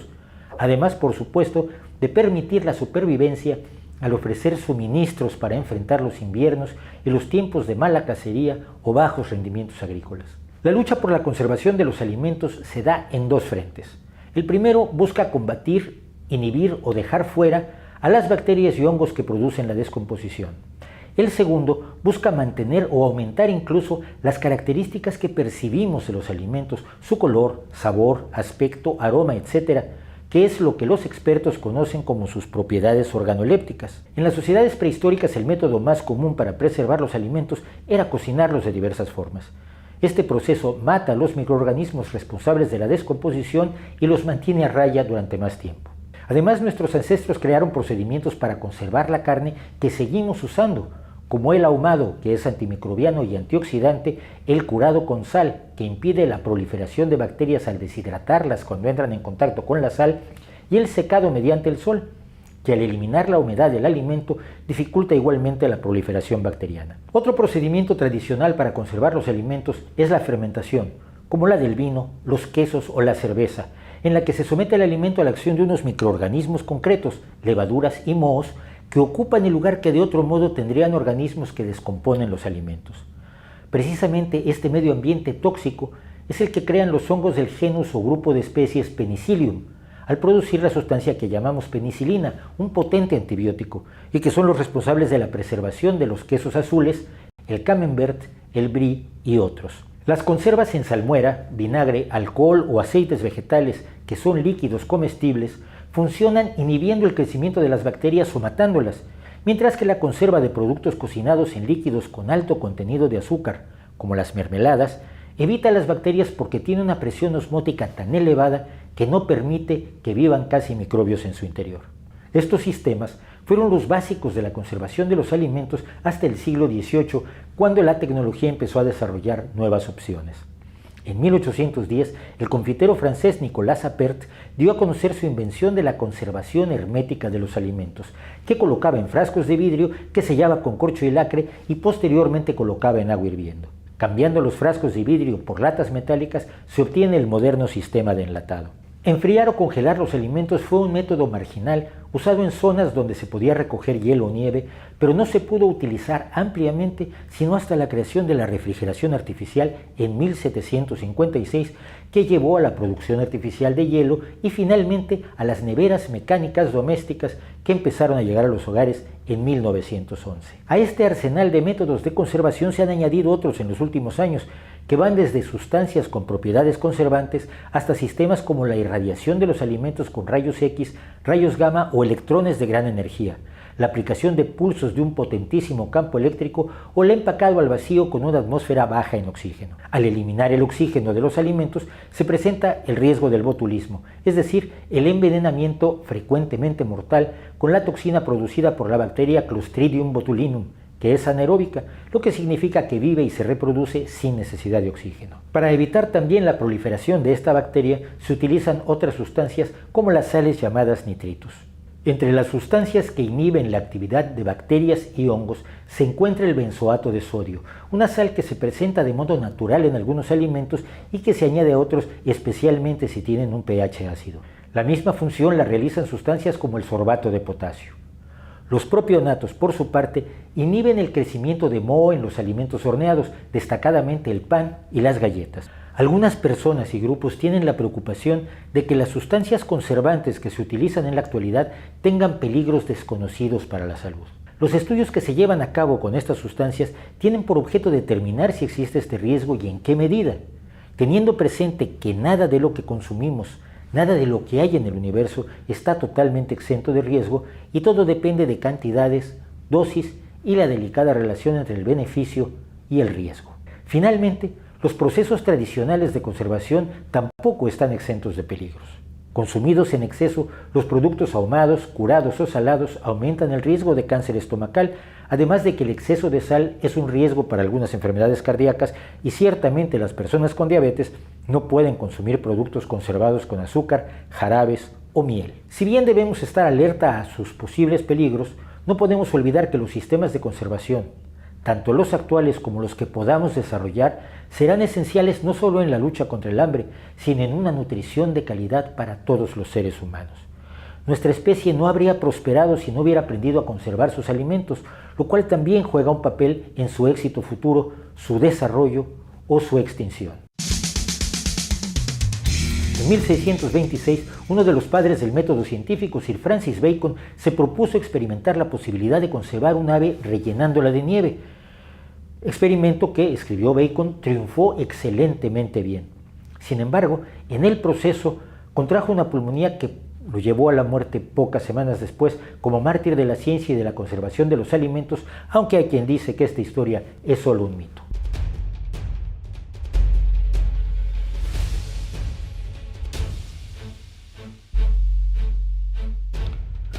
Pues esta es la historia de la conservación de nuestros alimentos. A mí me encanta el mito ese de Francis Bacon muriendo por rellenar un pollo de nieve. Y evidentemente me parece que es totalmente falso, pero me gusta. Y como dicen en italiano, si non è vero, è ben trovato. Si no es verdadero, por lo menos está bien contado. Y como decía un amigo mío que luego contaba unas historias tremendas, nunca dejes que la realidad te estropee una buena historia. Aunque hay veces que sí, la realidad tiene que estropearte las historias. Así que dentro de lo que estamos... Quería hablar de esto, de Podemos haciendo el trabajo sucio del PP. Desde que surgió Podemos, como su objetivo fundamental es el PSOE, como a quien odia más que a nadie es el PSOE, pero no lo estoy diciendo yo, lo dijo en muchas ocasiones Pablo Iglesias, no, es que el PSOE tiene que destruirse para que haya un verdadero cambio en este país. Y yo no quiero el 15% para tener un ministerio con el maldito Partido Socialista, que luego fue lo que tuvieron, ¿no? Cuando hicieron coalición con el Partido Socialista, el maldito Partido Socialista, si nos llamaba Pablo. Su odio fundamental era contra el PSOE. Y esto ha sido tradicional entre los comunistas que no soportan a los socialdemócratas porque, primero que nada, porque nos votan. Segundo, porque gobernamos. Y tercero, porque tenemos resultados. Y eso no lo soportan porque ellos dicen, pero ¿cómo? Si a mí me dejaran simple y sencillamente gobernar e implantar la dictadura del proletariado, yo haría un mundo perfecto y maravilloso. Y así como la Unión Soviética o Cuba, a ver, cuéntame, ¿cómo está eso? Y no les gusta que les hagan estas preguntas, ¿no? Entonces, en este momento se ha lanzado ya la candidatura de Irene Montero, a la presidencia de España, a la presidencia de gobierno de España, después de unas elecciones primarias muy reñidas que hubo en Podemos. Se llevaron a cabo en la casa de Pablo e Irene, que están casados, como todo el mundo sabe, Pablo Iglesias e Irene Montero. Entonces ellos dos hicieron sus elecciones primarias y decidieron que Irene Montero iba a ser la candidata de Podemos. Y la gente de Podemos, como suele hacer, dijo, le dicen que sí. Ellos siempre dicen que sí. Le hablaron a la actual secretaria, bueno, la chica que cree que es secretaria de general de Podemos, a Ione Belarra. Oye, Ione, ya hicimos las primarias y ganó Irene. Y yo, ¡ay, qué bien! ¡Qué demócratas somos! Bueno. Entonces, desde que nació Podemos, nació contra el Partido Socialista pensando en ocupar su lugar. Es el sueño de todos los comunistas, ocupar el lugar de los socialdemócratas. Y entonces no tenía ningún problema en actuar contra un gobierno socialista. Y el caso que siempre relato, porque es importante, es que todos los que después fueron Podemos, antes de ser Podemos, pues fueron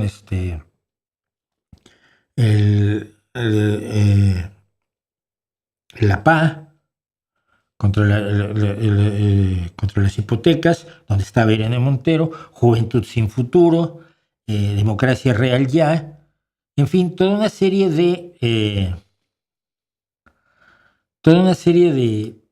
organismos, de pequeños grupitos que se unieron para hacer el 15M, que finalmente marcó la caída de José Luis Rodríguez Zapatero y la llegada del PP durante 7 largos años a la presidencia de España, con los resultados que todos sabemos, además del tema de la corrupción, pues el tema de la pérdida de derechos sociales, etcétera, etcétera.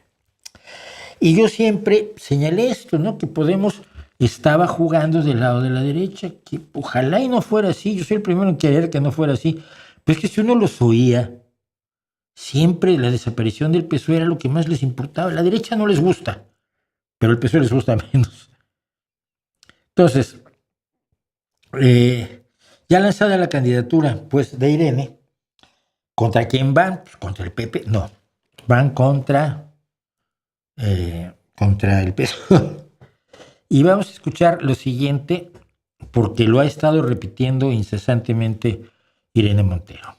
La legislatura del gobierno de coalición entre PSOE y Podemos, la inversión social aumentó en casi 150.000 millones, 146.900. Y dentro de esos 146.000 millones, 6.000 eran de aumento en defensa. 146.000 millones. Estamos hablando de que en la mitad de tiempo este gobierno de guerra y complicidad con el genocidio ha aumentado 15.000 millones en defensa, la mayor subida de gasto militar de la historia de nuestra democracia. Eso hace a Pedro Sánchez el presidente más belicista, más proguerra de la historia de nuestra democracia, con un aumento de la inversión social de un total de 0 euros. Es decir, que el dinero que han aumentado en armas lo están quitando de la inversión social. A ver, me voy a decir esto. Primero que nada, no es cierto que la inversión social haya aumentado en 0 euros. Sería irracional y absolutamente ridículo. Pero si tú no has aumentado en 0, no te han reducido tampoco ni en 0, ¿no? Entonces, ¿cómo te han quitado? Lo que quiere Irene Montero que se olvide la gente, y a mí me parece muy deshonesto, es que el gobierno de coalición fue del 13 de enero de 2020 al 21 de noviembre de 2023. ¿Y cómo ha cambiado el mundo desde que se formó esa coalición en enero de 2020, antes de la pandemia, a noviembre de 2023, cuando el mundo estaba sumido en una guerra absolutamente inesperada? Eso olvidémoslo. Pero olvidemos también que el Partido Socialista Obrero Español es el responsable del aumento en el gasto social. A diferencia de lo que pretende presentarnos la señora Montero, que es que, como estaba Podemos en el gobierno, obligó al PSOE a aumentar en 146.000 millones el gasto social. No, hija, mira, es que esto viene en nuestro programa de gobierno. Cuando hay dinero, pues es para eso, ¿no? Pero aquí se trata de denigrar a Pedro Sánchez presentándolo como un belicista. Es decir, no está pasando nada, pero como él es belicista y le gusta la onda militar, así como cañonzotes y todas estas cosas así bien impresionantes, pues el malvado está gastando en cañones y en fusiles y en aviones caza y en destructores y en portaaviones y en submarinos nucleares, porque es muy malo. Y ella es buena y viene a explicarnos que Pedro Sánchez es un malvado que quiere la guerra. Olvida una cosa, pero vamos a hablar de ella al final. Ahora lo están haciendo a través de ingeniería presupuestaria, pero el resultado de esa ingeniería presupuestaria es que hay más millones para armas y 1.000 millones menos en educación y un 25% menos en el plan corresponsables y 3.000 millones de euros menos en el fondo de las comunidades autónomas, que son las que permiten que tengamos sanidad o las que tienen la competencia de con su dinero garantizar sanidad, educación o dependencia. Y otros tantos miles de millones de los fondos verdes, de los fondos europeos de recuperación, transformación y resiliencia, bajo la excusa de que no han sido ejecutados. Bueno, pues si no han sido ejecutados, que se ejecuten para garantizar que podemos hacer frente a la emergencia climática. No que vayan para armas que van en el sentido contrario a proteger el planeta. Lo van a exponer todavía más al sufrimiento, ¿no? Y a un daño que puede ser irreparable. Quiero ir hasta aquí. Este gobierno de complicidad con el genocidio. Madre santísima. Bueno, Irene Montero quiere que usted se olvide que Pedro Sánchez ha sido de los promotores del reconocimiento del Estado palestino y de los que en Europa están impulsando más el que Europa trate de meter en cintura a el señor Netanyahu. Esto tiene usted que olvidarlo, porque si no lo olvida, entonces resulta que ya no es cómplice del genocidio. Pero también tiene usted que olvidar que el amigo de Podemos, Vladimir Vladimirovich Putin, el que aparentemente es el verdadero jefe detrás de Ina Afino Génova, inició una guerra imperialista brutal de invasión a un vecino pacífico al que ya le había robado parte de su territorio y en donde había iniciado una guerra en 2014, pero en 2022 directamente entró para apoderarse de la totalidad de ese país. Y no se esperó que ese país se iba a defender, porque resulta que los ucranianos, fíjese usted, no querían ser rusos.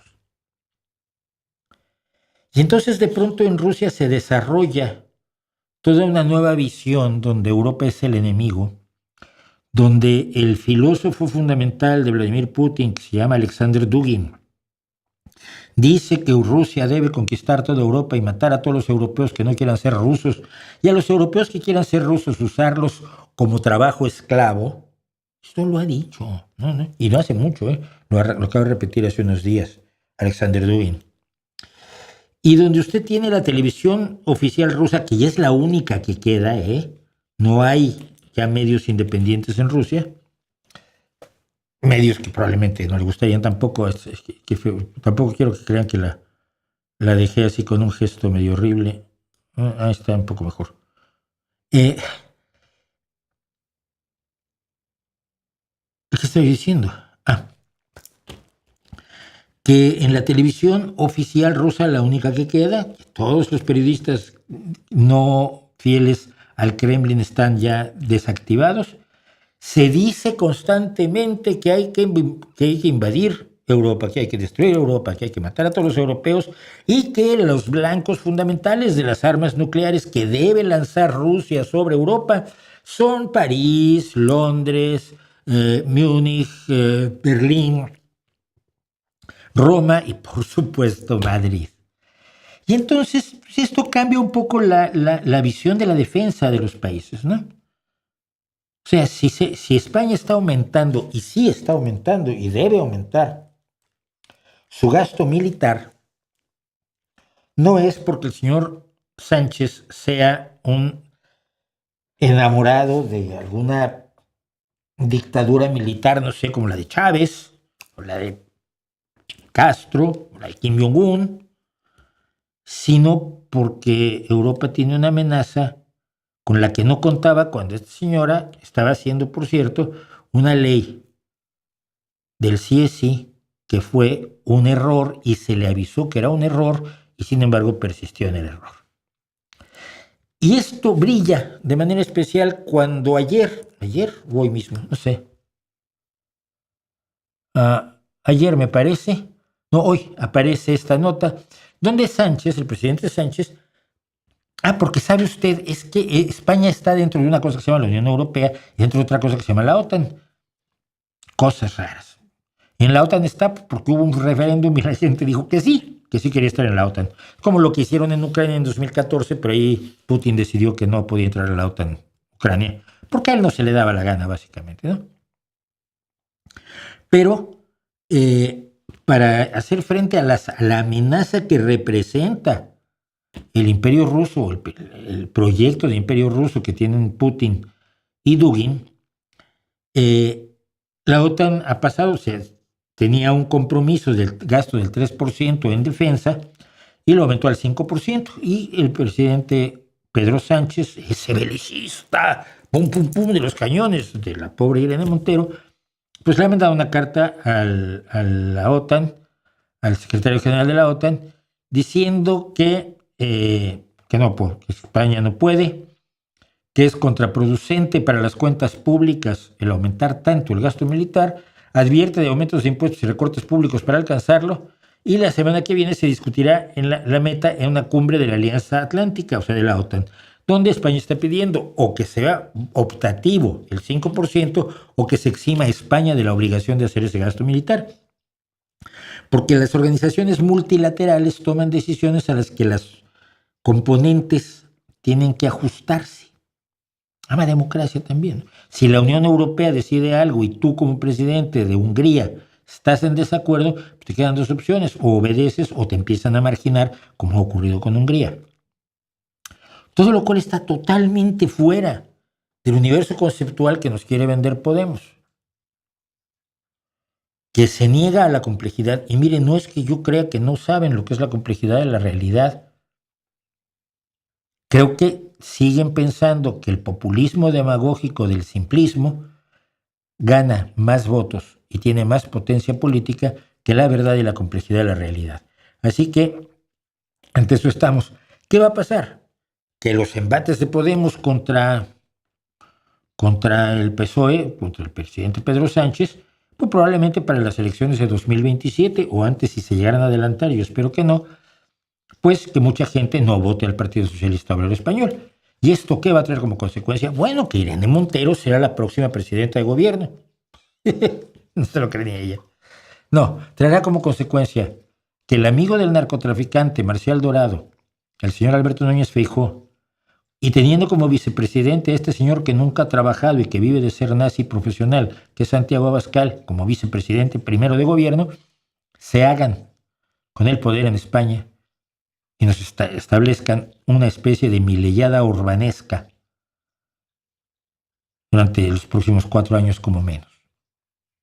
Y eso es a lo que hace Podemos y lo que llaman la extrema izquierda, que yo los veo extremos pero no los veo de izquierda, que es destruir a la izquierda posibilista que funciona, que gobierna y que logra resultados, porque no somos lo suficientemente radicales, no queremos hacer la revolución y no queremos expropiar todas las empresas, y por lo tanto el castigo para la población por votarnos es que tengan a la derecha gobernando. Gran estrategia. Dice Juan López, en verdad es admirable que cualquier cosa que se te pregunte tienes una respuesta. No, no es cierto. Constantemente digo no sé o me salto preguntas. No sé todo, ni mucho menos, ¿no? Sé muchas cosas porque es mi trabajo. Mi trabajo es estar informado para poder informarlos a ustedes. Es lo que hace el periodismo. Ir a donde están los datos, traerlos y mire, yo creo que usted debería saber esto. Y bueno, tengo mis años. Pero no tengo una respuesta a todo. Muchas veces mi respuesta es no sé, no tengo idea y ya. Somos 226 personas. Hay 155 me gustas, 2 no me gustas. Te dije, si te quedabas, te iba a dejar de gustar más y entonces ibas a poner otro no me gusta. Y pues quedan ahí como unas 70 personas que están pensándolo todavía. ¿Te gusta la música de Piti Álvarez? Ni lo conozco. Qué pena que la izquierda no pueda unirse ya. Pero es que la derecha tiene muy claros sus objetivos. La izquierda se pelea por una coma. Mira, una vez se hizo un intento de unificar a la izquierda mexicana. Entonces, se hicieron un congreso, ¿no? 3 partidos salieron de ese intento de unificación: el Partido Mexicano Socialista, el Partido Revolucionario de los Trabajadores y el Partido Mexicano de los Trabajadores. No es... Pero esto es histórico, siempre ha sido así. En 1932 me parece que fue. Stalin había declarado que venía el tercer periodo, es decir, que el capitalismo ya estaba desmoronándose en sus últimos momentos, ya no tenía recorrido histórico, 1932, hace casi 100 años, y que por lo tanto todo el que no fuera revolucionario, marxista, leninista, comunista, pues era un traidor y era un fascista. Y entre ellos estaba el Partido Socialdemócrata Alemán. Entonces, cuando se viene la posibilidad de que trabajen juntos el Partido Comunista Alemán y el Partido Socialista Alemán para formar un gobierno, pues la orden que viene de Moscú es no. La orden a Thalmann es no puedes hacer un gobierno de coalición con el partido más votado, que el Partido Socialdemócrata, el Partido Socialista Alemán. Entonces, pues no se hizo el gobierno y el gobierno lo obtuvo Hitler, y lo siguiente que hizo fue matar a Thalmann y el secretario general del Partido Socialista y a todos los comunistas y a todos los socialistas. Tú sabes, los nazismos es de izquierda, pero mata primero a los de izquierda. Es una cosa muy rara. Es histórica la incapacidad de la izquierda para unirse, para dar pasos adelante, porque siempre la izquierda es milenarista, quiere la revolución que lo soluciona todo, del absoluto, de la totalidad infinita, del 101% de la realidad controlada. El gradualismo, o la idea de que no puedes tenerlo todo a la vez, como dirían los Rolling Stones, you can't always get what you want. y que por lo tanto conviene, pues si no puedes lograr todo, ir avanzando poco a poco, a eso que es el reformismo y el gradualismo, al que nosotros estamos resignados, pues eso a los comunistas nunca les ha gustado. Y cosas así. Es lamentable. Lamentable, en este momento no hay coalición con Podemos, porque Podemos no quiso ser parte del gobierno, no es que no pudiera, es que no quiso. La coalición es con Sumar, y Sumar también está pues pegando porque Yolanda Díaz, que es una vieja comunista, finalmente ve también posibilidades de aumentar su poder, aunque sea a costa de entregar el gobierno a la derecha. Si se entrega a la derecha, pues miren, estaremos aquí peleándonos contra la derecha, ¿qué le vamos a hacer? Y ahora, una cosa rapidísima, no traigo mucho esta vez, traigo 2 cositas que creo que son relevantes. Hay muchísimas más porque esto es muy difícil de digerir, pero esta es la semana de Donald Trump.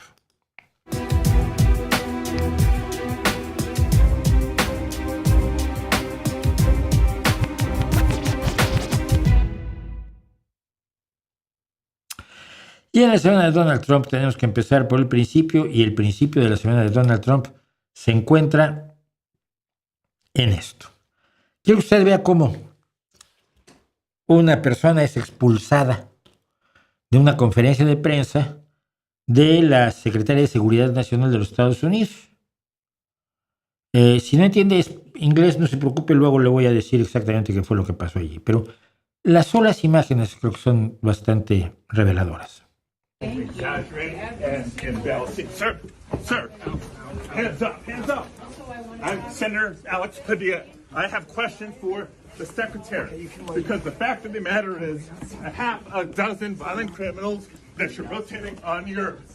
I also want to Hands up. how many of our ICE agents have been docked. On the ground. Hands behind your back. Hands behind your back. If you don't my hands, go ahead, put behind my back. All right. Cool. Other hand. Lay flat. Lay flat. Other hand, sir. Other hand.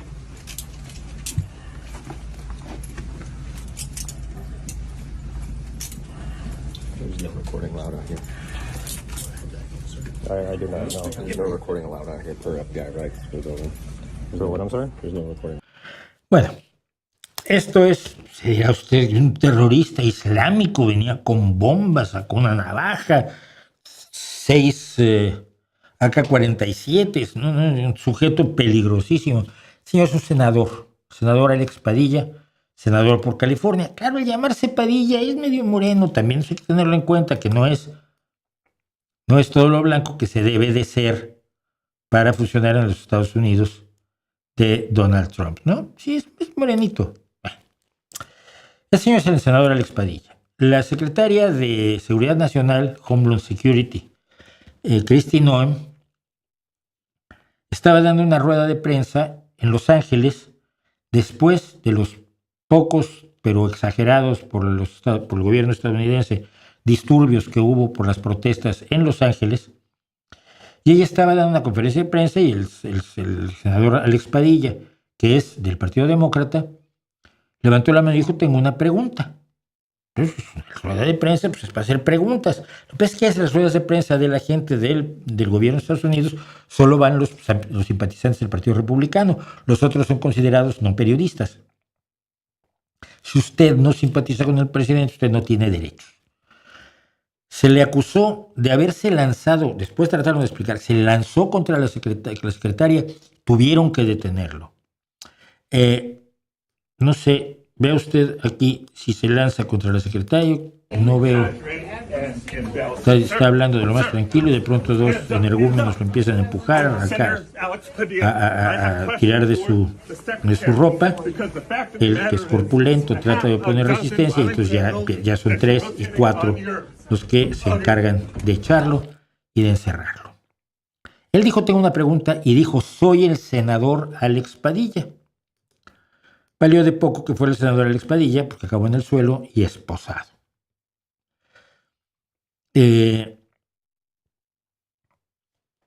Cuando un legislador puede ser tratado así por el Ejecutivo, la democracia ya salió por la ventana. Es lo único que puedo decir. A mí me horrorizó esto.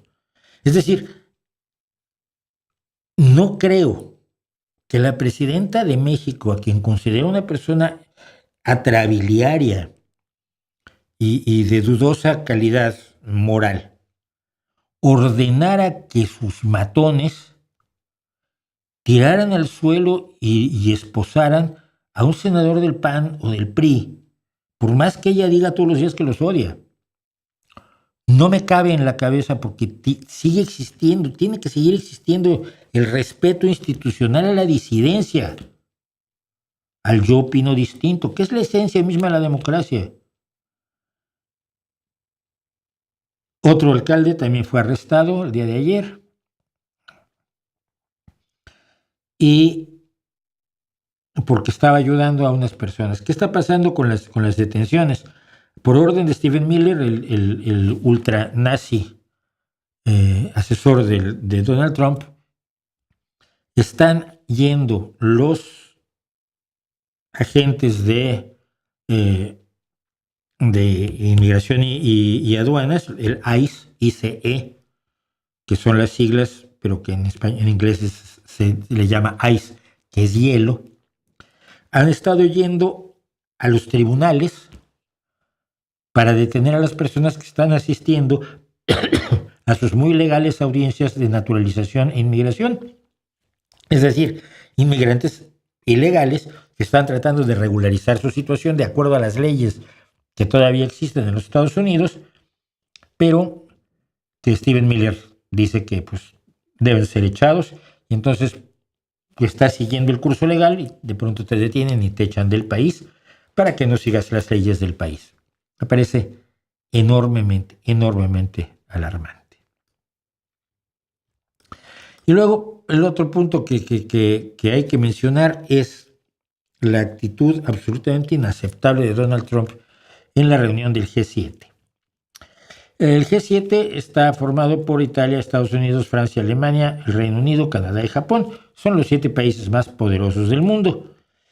Pero de pronto Donald Trump dijo, no, pues yo ceno y me voy el primer día, aunque la cumbre iba a durar un día más, pues él dijo, ya me voy.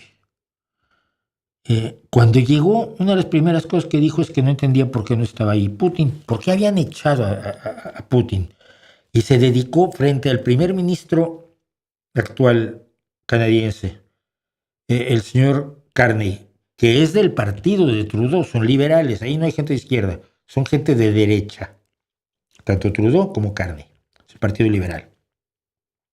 Mis hijas que viven en Canadá simpatizan más con los socialdemócratas, pero no están por ganar las elecciones muy pronto, y estos liberales pues, son bastante liberales.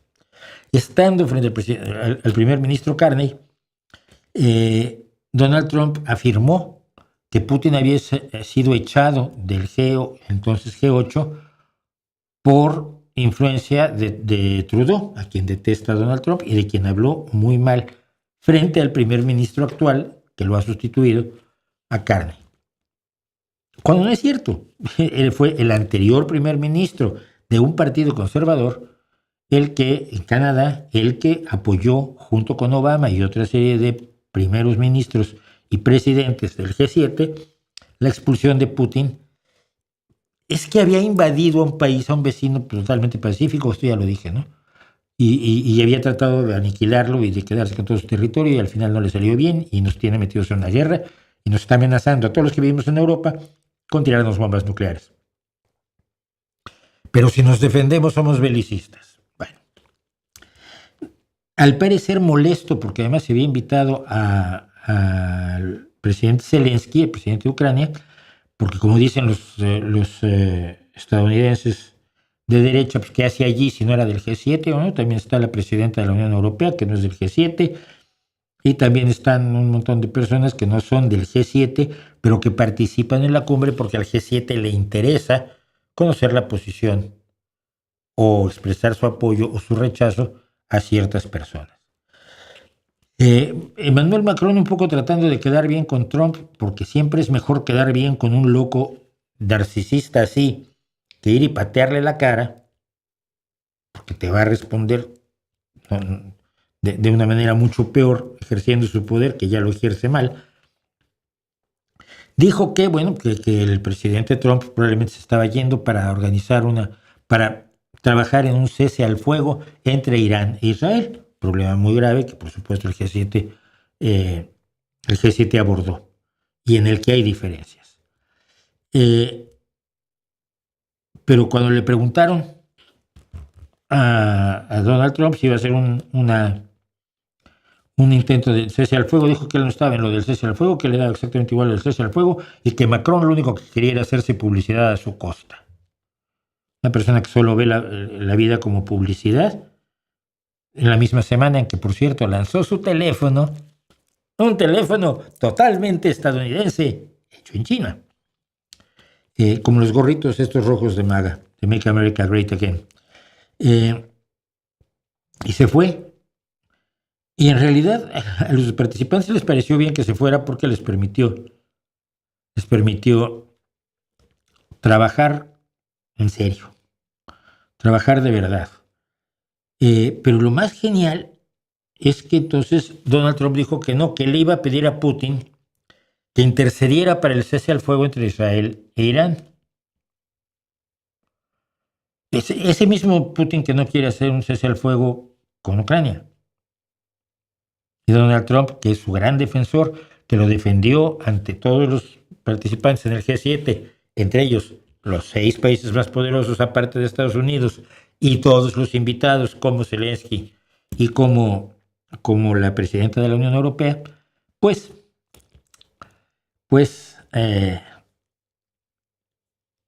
lo único que quiere él es que acepten a Putin de regreso, mientras Putin sigue matando civiles en Kiev. Por cierto, México volvió a meter la pata con la onda esta populista de la presidenta de México de ir en vuelo comercial al G7. Ella es otra invitada como Zelensky, como la presidenta de la Unión Europea. Y pues ya no pudo reunirse con Trump porque llegó tarde. Había ido un avión de la Marina Mexicana para llevar a los secretarios y subsecretarios. Pero a la presidenta no, porque se ve mal que viaje en un avión para llegar, tú sabes, bien atendida, fresca y con la mente aguda para atacar, para enfrentar un enfrentamiento diplomático importante, sobre todo con un sujeto como Trump. No, mejor que llegue cansada y con jet lag y con la mano lastimada de estar tirando de su maletita, ¿verdad? Y así es muy, muy demagógico todo eso. Estamos rodeados de imbéciles, de verdad. Estamos rodeados de imbéciles. ¿Y qué más me dicen ustedes? ¿Es de tomar café? Y si sí, ¿cuál sería su bebida favorita? Soy de café cortado principalmente, aunque antes tomaba expreso solo, pero ya no. Mi problema es que de lo bien que estoy, tengo una salud de hierro, pero tengo hipertensión. Entonces, si tomo el café que tomaba yo antes, que me metía 5 tazas al día, pues me haría mal para la tensión, entonces solo me puedo tomar una taza de café al día y ya. Mi bebida favorita sigue siendo la Coca-Cola 00, sin cafeína, por supuesto, y sin azúcar, por supuesto, y no porque tenga yo principio de diabetes, afortunadamente no la tengo, como digo, soy sanísimo y todavía voy al gimnasio, pero prefiero tomarla sin azúcar y así además controlo un poco mi peso. Y dice Kenneth Montero, quería preguntarte, ¿la asexualidad realmente es posible que el humano no sienta atracción sexual hacia nadie? ¿Y por qué crees que no se habla de esta cuarta orientación sexual? Yo creo que sí se habla. Yo creo que muchas personas explican que no sienten esto y ya. Pero además es mucho más fácil entender lo que otra cosa. Si tú acabas de practicar el sexo, no eres asexual generalmente. Generalmente tu libido desaparece porque para eso es la práctica sexual. Y entonces piensa que en ese momento lo que menos te atrae son las características sexuales secundarias de la persona o del tipo de persona, sexo, género, orientación o identidad que a ti te guste. Bueno, cuando acabas de hacer el amor, no quieres hacer el amor, tienen que pasar, 20, 40, 60 minutos, dependiendo de cada quien. Y entonces en ese ratito puedes entender perfectamente a una persona sexual. Por lo menos eso es lo que he intentado para tratar de entenderlos. Pero hay gente que dice, no. Entre las satisfacciones que tengo en la vida, que está comer, jugar al ajedrez, pasear por la playa y coleccionar mariposas, pues no está el sexo. Pues mira tú qué bien. A mí lo de coleccionar mariposas no me interesa, supongo que se vale. Yo lo veo muy sencillo, pero sí hay mucha gente que ha hablado de la situación porque para algunos es difícil de entender. ¿Le gusta el supergrupo FSC No, ni lo conozco. Franz Ferdinand y Spark, no lo conozco. ¿Conoce a Ángel Verdugo? Tampoco. Fíjate, me están haciendo un montón de preguntas que te respondo. No sé, no tengo idea. Hoy escuché un relato de alguien deportado en Estados Unidos, 80 días de horror, pasando por 4 prisiones de alta seguridad, maltratos, asesinado en celdas de 8x3 con 40 personas, frío, algunos festejan, brutal. Sí, entre otras cosas, a los que han estado arrestando, sobre todo alcaldes, es gente que trata de entrar a los centros de detención de ICE para ver cómo están tratando a los detenidos, que no han cometido delito alguno. Porque estar ilegal en Estados Unidos es una falta administrativa. No es un delito. Sí, ya sé que los magas están diciendo que es un delito, pero en las leyes en Estados Unidos hoy no es un delito. Es una falta administrativa y la puedes corregir siguiendo ciertos procedimientos legales. Pero no quieren que se sepa cómo son las condiciones de vida dentro de los centros de detención, y eso ya en sí es enormemente alarmante.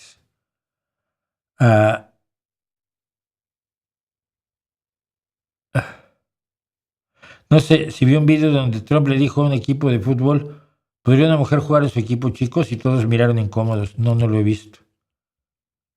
Y esto sí, y no lo debí mencionar y se me pasó.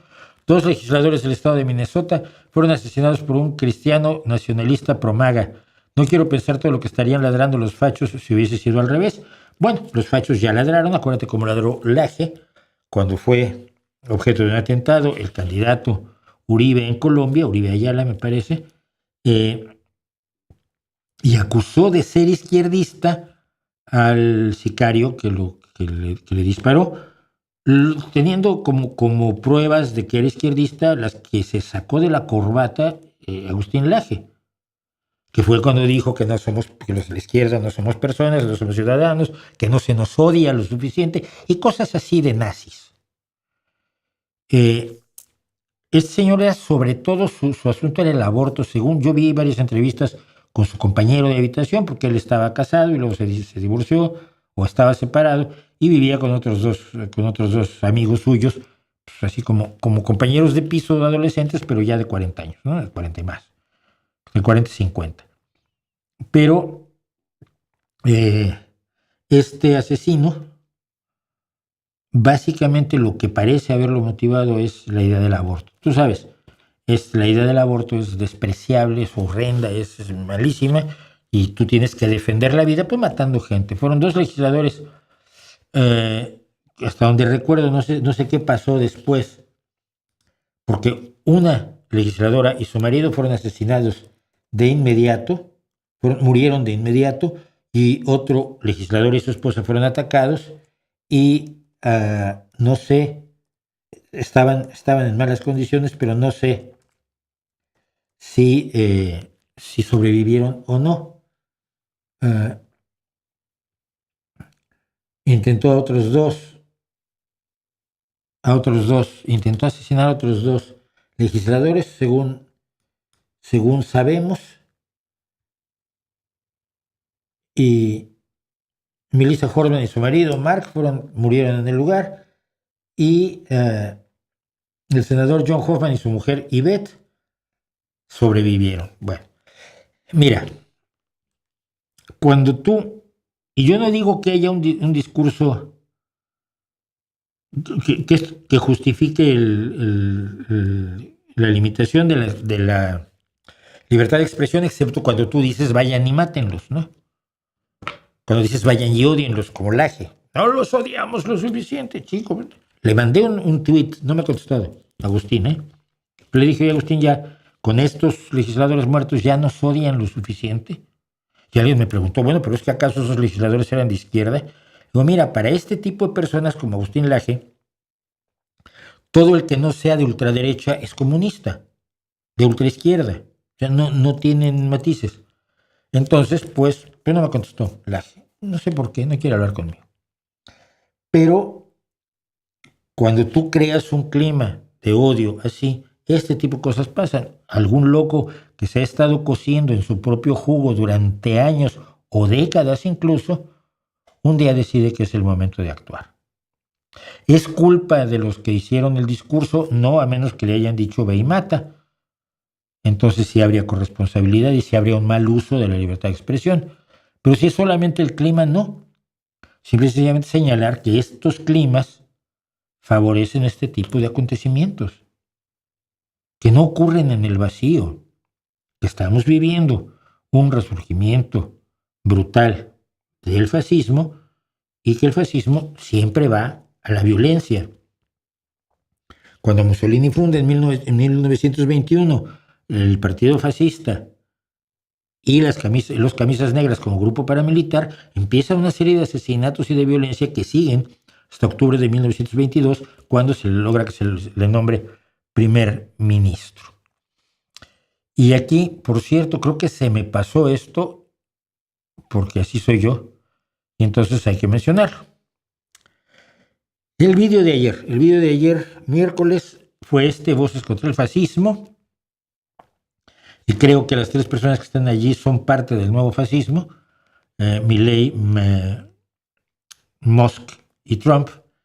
Pero la historia es esta. A través de Steven Pinker, que es un intelectual que yo respeto muchísimo, me llega que un grupo de intelectuales de todo el mundo están firmando una carta en contra del resurgimiento del fascismo, en memoria además de que en 1925, en mayo de 1925, un grupo de científicos, escritores, profesores, filósofos, historiadores italianos firmaron una carta, un manifiesto contra el fascismo que apareció en los principales periódicos italianos como respuesta al manifiesto fascista que me parece que Marinetti había publicado pocas semanas antes también en los periódicos italianos. Entonces, en recuerdo de este manifiesto en contra del fascismo, han hecho una nueva carta abierta que ya habían firmado 400 científicos, 400 personas muy importantes, premios Nobel, premios de distintos medallas Fields, que es la medalla que se da a las matemáticas, y otros premios importantísimos de las ciencias, las artes, etc. Y invitaban a que todo el mundo la firmara. Yo la firmé y lo que hice fue precisamente contar el génesis de esta carta en el programa de ayer, en el vídeo de ayer.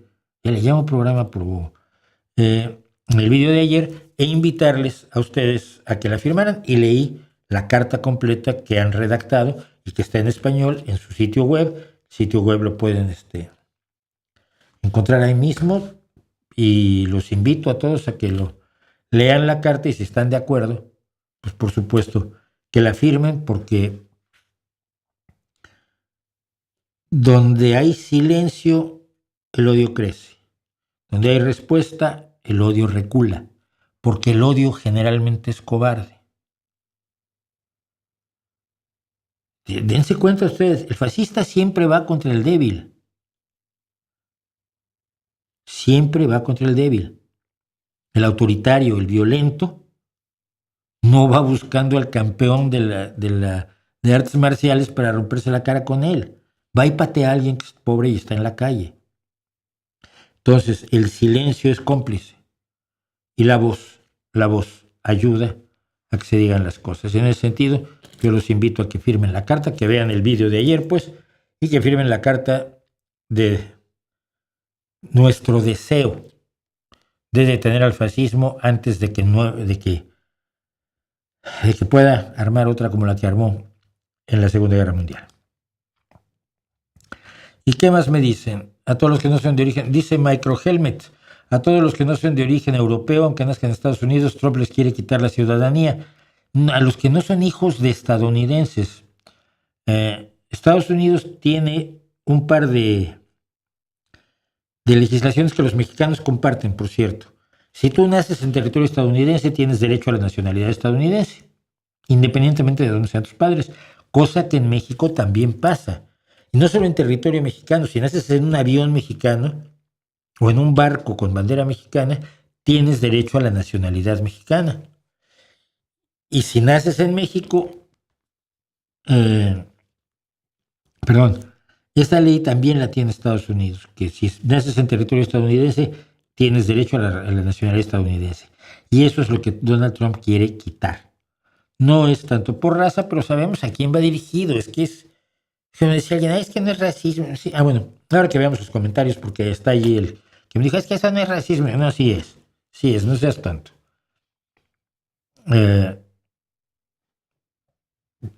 Gracias a Diagnostic Fix Lara. Excelente en vivo. Nunca he escuchado que había mucho tiempo.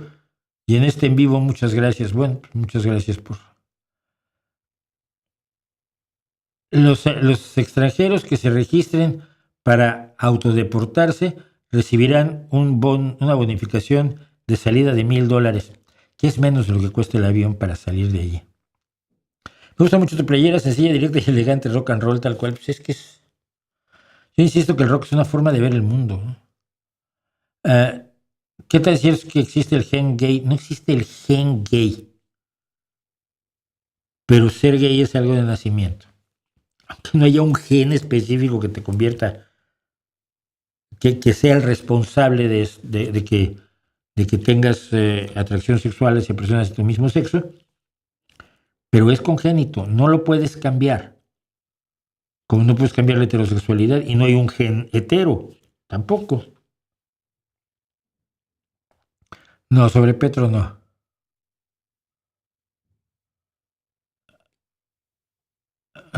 ¿Qué opinas del racismo y xenofobia en la sociedad israelita? No lo conozco. Si no lo conozco, no puedo. Me están pidiendo que opines sobre Petro. Lo repites muchas veces. Todas las veces la respuesta es la misma. No tengo una opinión formada. Creo que va muy mal encaminado, pero no tengo datos suficientes. Va a ser una fondo de Catemaco. Si no, ¿podrías platicar algo de cómo logró la fama de ser un pueblo de brujos? Era un lugar donde había una concentración de personas que se hacían llamar brujos. Por supuesto, no existen los brujos en realidad. Pero el que vio el negocio allí fue Antonio Vázquez Alba, que durante un tiempo se llamó el Brujo Mayor de México, porque se le dio la gana llamarse así a Toñito. Y él aterrizó en Catemaco, los organizó y empezó a ser el que llevaba el negocio y el que se empezó a llevar los dineros más intensamente y a organizar el Congreso Anual de Brujería en Catemaco. Eso fue obra de Toño Vázquez Alba. Toño Vázquez Alba lo conocí en los años 70, cuando en la revista Supermente hacía un curso de telepatía para niños. Hay que ser miserable. Sabía perfectamente que los niños no iban a ser telépatas con su curso, pero muchas personas compraban la revista porque venía el curso en el que el maestro López Alba te iba a enseñar. Yo tengo varios vídeos sobre Toño López Alba, sobre todo aquel famoso en el que todos los años decía que Fidel Castro moría este año. Y entonces un día, cuando él daba sus predicciones anuales, le dijeron, mire, Fidel Castro, que usted dice que siempre se va a morir. Dice, no, va a estar muy bien, tiene una salud de hierro y no tiene problema, y claro que no se va a morir. Y ese año se murió Fidel Castro. Esto es que no fallaba, era buenísimo. Pero fue Toño Vázquez Alba el que implementó el negocio en serio. Si eres mexicano en el exterior, te puedes registrar a las licenciaturas CEP en línea, UNADM, es totalmente gratuito, gracias. Ya no estoy en edad de sacar mi licenciatura. Nomás por molestar lo haría, ¿no? Para que me llamen licenciado. Yo me pasaba eso en México, donde trabajaba yo. Era la licenciaditis mexicana. En los lugares en los que yo trabajaba, yo era redactor y productor audiovisual. Pero ya cuando estaba yo como independiente, ya no era yo productor.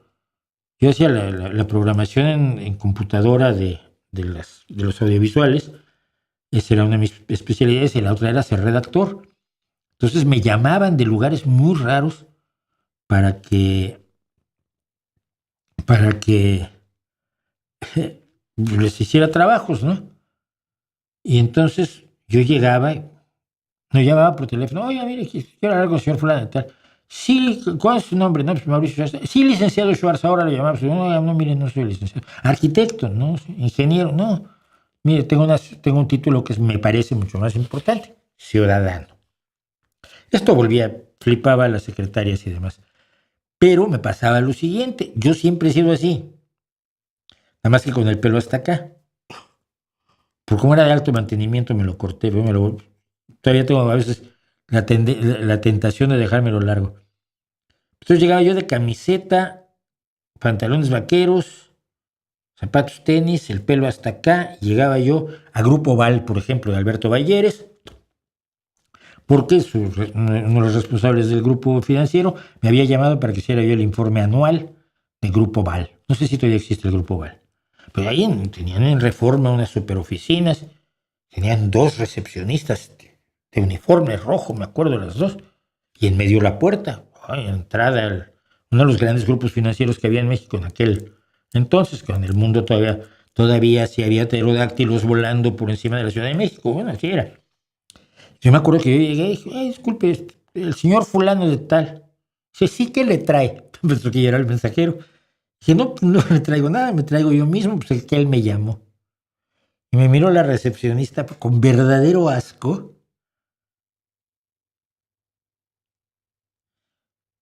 ¿Qué nombre? Mauricio Schwarz.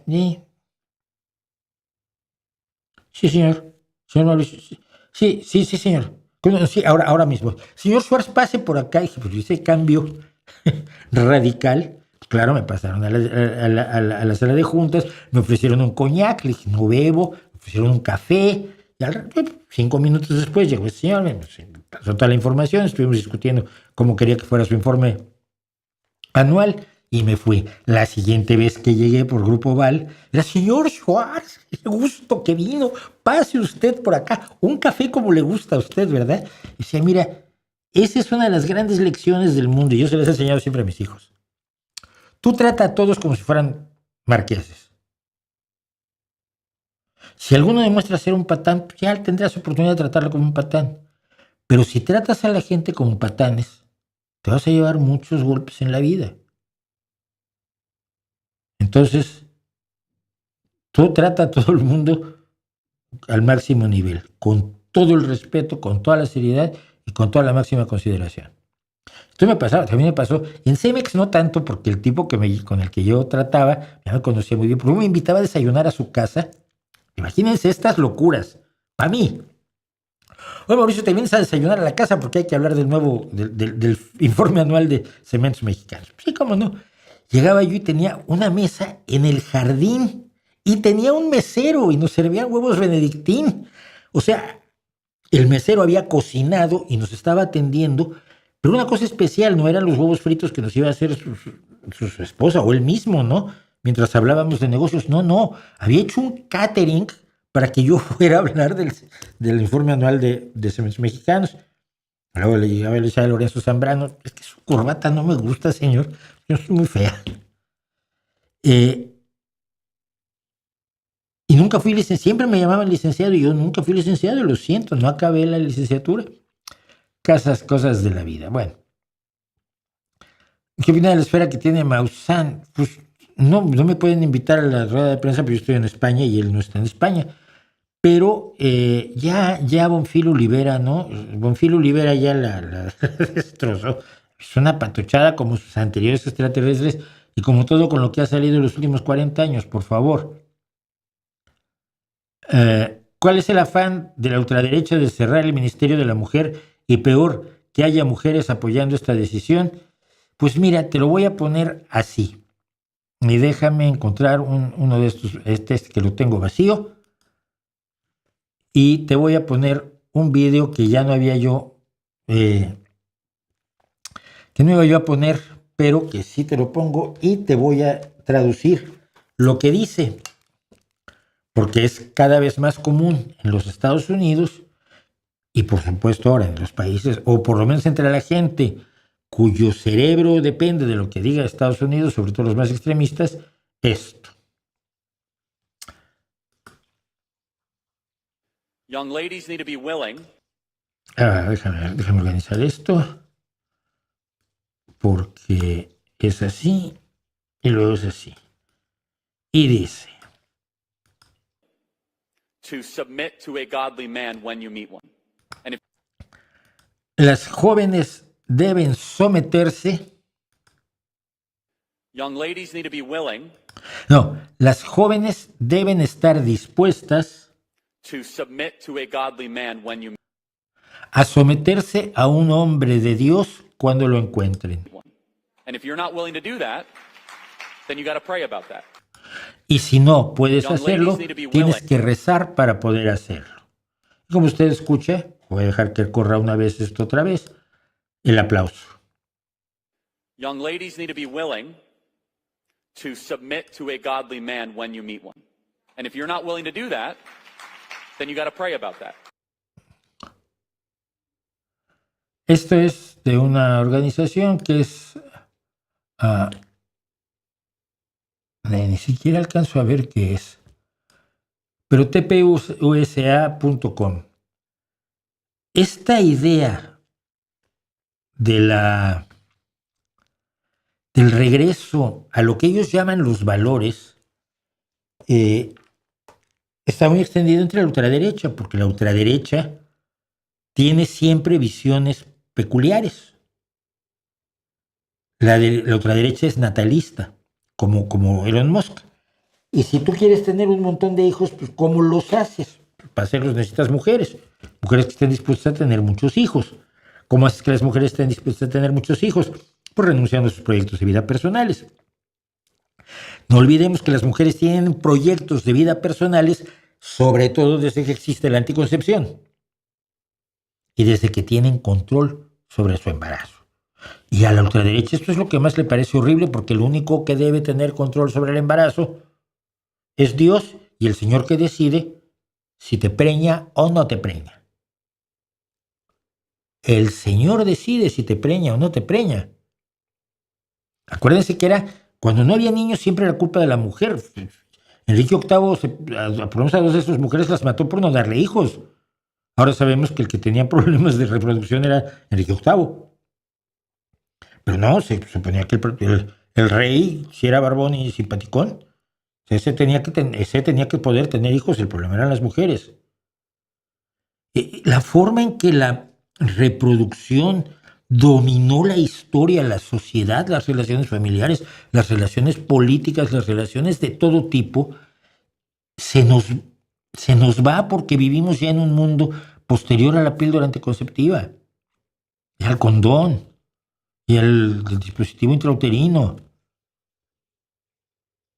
Pero era el eje de la vida religiosa, social, política, de todo tipo. Las mujeres no iban al ejército porque todos los machos no las dejaban. No, hombre, no iban porque su trabajo era otro, su trabajo era tener hijos. No se podían ir al ejército porque entonces ¿quién hacía hijos? Y entonces el reino, ¿cómo se mantenía? Y ellas las enseñaban desde pequeñas a hacer así. Les parecía magníficamente bien no tenerse que ir a romper la cabeza a hachazos con los salvajes del otro lado del río. Cuando pueden controlar su embarazo, pues quieren ir a matarse a hachazos con el del otro lado del río, pues vayan y háganlo. A mí no me parece ningún logro del feminismo el participar en los ejércitos, pero para algunos sí lo es. Pero es que hay que darse cuenta de lo que era la reproducción sin control. El poder que daba. No es que los hombres las sometían. No, era muy fácil el sometimiento. No podías tener hijos fuera del matrimonio, tenías que casarte. Si tenías hijos fuera del matrimonio, ya el escándalo era gigantesco. Deshonrabas a la familia, tu padre lloraba o te echaba de casa. Entonces, bueno, pues, tenías sexo sin sexo, ahí más o menos. Manual y oral si quieres. Y aún así. Pero la liberación de la mujer es la liberación del embarazo descontrolado. Darle el poder de decir. Y a partir de allí pueden venir todas las reclamaciones que quieras. Entonces, los ultrarreaccionarios, los conservadores, los ultraderechistas, lo que quieren es volver al orden natural de las cosas. Dios decide cuándo te embarazas y el Señor te quiere preñar. Y lo otro es antinatural y está en contra de la voluntad de Dios. ¿Y cómo saben ellos que es la voluntad de Dios? Pues no te lo dicen, porque está exactamente igual. Es verdaderamente alucinante. Quisiera, tengo otras 20,000 cosas de esas que no vamos a lograr. De veras, la historia de Rusia y las bombas enviadas por paquetería llevo un mes tratando de contarla. Y siempre hay cosas más urgentes y más importantes. Los problemas de ser divulgador llevo largo rato tratando de contarlos y no podemos. Pero bueno, vamos a esto que por lo visto les gusta, y si les gusta, bueno, al menos les doy gusto, ¿no? Estos son hoy los comentarios cavernarios.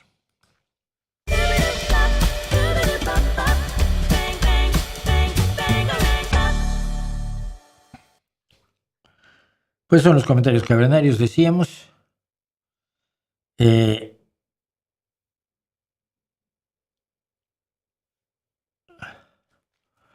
Y vamos a empezar a ver. De pronto me distraigo también con las cosas que dicen, porque dicen cada cosa que yo la veo, no es normal, no es normal para nada, pero bueno, no me hagan caso. Vamos con nuestro primer comentario del día, y el primer comentario del día nos dice, este es sobre todo porque quiero recomendarles teatro. En su libro Esculpir el tiempo, Andrei Tarkovsky, que fue cuando hablé de cuál era la diferencia entre hacer cine y filmar teatro. Y hablaba de algunas de las diferencias entre el cine y el teatro. No lo agoté, no puedo agotar todo en comentarios de 5 minutos, pero Alfredo Viramontes me dice, en su libro Esculpir el tiempo, Andrei Tarkovsky, gran director de cine ruso, aborda el cine como un arte plástico que puede moldearse a su conveniencia y necesidades técnicas, narrativas y emocionales. Esa capacidad de manipular el tiempo es lo que lo diferencia mucho del teatro, una de las artes de las que emana la cinematografía. O sea, diferencia el cine del teatro, aunque el teatro es uno de los orígenes, claro, es su capacidad de manipular el tiempo. Dice el libro súper recomendado, saludos desde Tijuana, Esculpir el tiempo, de Andrei Tarkovsky. Yo por supuesto les paso la recomendación, pero tenía yo que decirle esto. Hay excepciones. Te recomiendo las 3 piezas sobre el tiempo de J.B. Priestley. Son obras de teatro absolutamente maravillosas que manejan el tiempo de una forma extraordinaria. Y son Llama a un inspector, la mejor de las 3, El tiempo y los Conway y Esquina peligrosa. Y de Llama a un inspector fue la que inspiró una obra de teatro de Egon Wolf, chileno, que se llama Los Invasores, en la que yo actué alguna vez. Yo siempre quise hacer el papel del inspector en Llama a un inspector de J.B. Priestley, pero hice el papel de uno de los invasores, unos invasores ancianos, por cierto, en Los Invasores de Egon Wolf. Entonces aprovecho para recomendarles teatro. Dice Obamium Belinda 7618, si ese es. Mauricio, desde tiempo me pregunto, ¿alguna vez existió una derecha decente? ¿O será que por mi corta edad solo me tocó ver a la derecha ultra florecer alrededor de todo el mundo? ¿La derecha era mejor antes? Primero es que derecha hablamos de una derecha social y de una derecha económica que son distintas. Pero digo, hay una derecha decente todavía. Ve a Macron, a Trudeau y a su sucesor Carney, a von der Leyen, la presidenta de la Unión Europea, que a mí me parece que hace una labor excelente, siendo ella democristiana, por lo tanto de derecha, por lo tanto con ideas económicas muy distintas de las mías como socialdemócrata. Y esto es relevante por lo que después viene, pero bueno. Dioses son hechos por manos de hombres. Dios solo hay uno y se llama Jehová, Jesucristo el Creador. De estos recibo 5 o 6 al mes, a la semana. Entonces solo para efectos ilustrativos de todos los que recibo así, Dios existe y es fulanito, Abraxas o Huacantanca o Maura Mazda. Y mi única respuesta es, ¿cómo lo sabes? Ninguno de todos a los que les he preguntado cómo lo sabes me han respondido, y eso me parece relevante. Jorge Sosa SY2UW o UUW. ¿Los extraterrestres existen o creen que en la inmensidad del universo la Tierra, que es una moto de polvo, es la única que trajo vida? Ja, ja, ja. Ja, ja. Son 5 jas. Con lagrimita. Y este es muy ilustrativo porque es una tontería que la gente cree con mucha facilidad. Le contesté simple y sencillamente, Lo que yo crea, lo que creas tú es totalmente irrelevante, lo único que importa son las pruebas. Las tienes, muéstralas, no las tienes, cállate. Pero voy a profundizar más. ¿Es razonable creer que la Tierra es el único lugar donde hay vida en el universo? No, son los mismos elementos bajo ciertas condiciones, que son por lo que se buscan ciertos, en los planetas que se han encontrado alrededor de estrellas, se buscan los planetas potencialmente habitables, que están en lo que llaman la zona ricitos de oro, ni demasiado frío, ni demasiado caliente, ni demasiado húmedo, ni demasiado seco. Como le gustaban las cosas ricitos de oro con los ositos. Y esos planetas pues, posiblemente puedan albergar vida, se juntan las moléculas de la misma manera que en la Tierra y ¡pum! Ya tienes vida. Y entonces los extraterrestres nos visitan. No, espera un segundito. Porque de lo uno al otro hay como un trecho un poco vasto, enorme. Que haya vida no significa que haya vida capaz de generar algo como lo que nosotros llamamos inteligencia. La capacidad de manipular la realidad de manera tal que nos permita, por ejemplo, hacer viajes espaciales. Punto 1. No hay nada que garantice que la vida sea así. Mira, la vida en la Tierra funcionó durante 13.000 millones de años, o más de 13.000 millones de años antes que apareciera la inteligencia. Podía haber no aparecido. Si a uno de nuestros ancestros clave en el asunto le dan un garrotazo y le quiebran el cráneo antes de reproducirse, tú y yo no estaríamos aquí. ¿Ok? Nada garantiza que se desarrollara la vida inteligente. Pero si se desarrollara la vida inteligente, nada garantiza que quiera salir al espacio. Probablemente pueden estar muy cómodos en su casita, perdón. Pero una vez que logra salir al espacio exterior, todo está demasiado lejos. Todo está demasiado lejos. El universo está estúpidamente lejos. El planeta más cercano está a años luz de distancia. O sea, años recorridos, el año luz es una distancia, no un tiempo. Es la distancia que recorre la luz en un año. La luz corre a unos 300.000 kilómetros por segundo. 300.000 kilómetros por segundo son un montón de kilómetros cada hora, y eso durante un año es un año luz. Y los planetas están a mucho más distancia que ese año luz. A 100 años luz, a 1000 años luz, a 1.000.000 de años luz. ¿Y cómo sabes que ese planeta está habitado y vas a ir a visitarlo? No tienes forma de saberlo. Nosotros vemos el universo a nuestro alrededor y si hay vida en algún lado no sabemos dónde está. No vamos a mandar cientos de miles de millones de sondas espaciales a todo el universo a ver si acertamos. Entonces, que nos visiten los extraterrestres es enormemente difícil por motivos de evolución y por motivos de lo lejos que está todo en nuestro universo. Por eso se inventó el hiperespacio en la ciencia ficción, para poderte saltar el tema de las distancias, porque si no, vives dentro de tu sistema solar y nada más. No hay a dónde más ir. Si son meses para ir a Marte, y está aquí el vecino de la puerta juntos. Entonces, la gente cree que si tú dices no vienen los extraterrestres, entonces no hay vida en el universo. Seguramente sí la hay. Y eso sigue sin justificar el que creas tú que vienen a verte. The Watcher-FJ6GM dice: ¿qué sucede entre amigos íntimos, un homosexual y un heterosexual? El primero le quiere declarar su amor romántico erótico hacia el segundo, justificando que el amor no distingue sexos, ya que llevan tiempo de amistad, dado que a este segundo le atrae el sexo opuesto. ¿Qué reacción tomaría el segundo? Obviamente no diría palabras ofensivas, sino comprender que debe respetar cada quien su orientación y que algún día conocerá a alguien que sí le gusta su mismo sexo. ¿No cree? Pues mira, es lo normal, pero te lo diga alguien de tu propio sexo, te lo diga alguien del sexo al que estás atraído, pero que no te atrae. Te lo diga un ser humano que no te atrae erótica o emocionalmente. Me halaga muchísimo tu interés por mí, pero no es correspondido, no me interesa y te espero, no quiero lastimarte, punto. Si me llega una mujer, me ha pasado, me gustas mucho, ya, pero tú a mí no. Y lo siento y me gustaría que me gustaras, ¿no? Para poderte hacer feliz, joder, pero no. En mi caso, alguna vez un amigo me ha dicho, oye, pues que tú me gustas. Yo, a mí no. Tan amigos como antes. Lo siento mucho. Me halagas. Que sí, esto es cierto. Frenzonear a alguien siempre es incómodo. Te quiero, pero como amigo es algo que siempre es feo. Es feo decirlo y es feísimo que te lo digan. Pero se hace igual. Se hace completamente igual. ¿Ok? Y llegamos a nuestro... Hoy tenemos sorpresa. Nuestro premio Elton.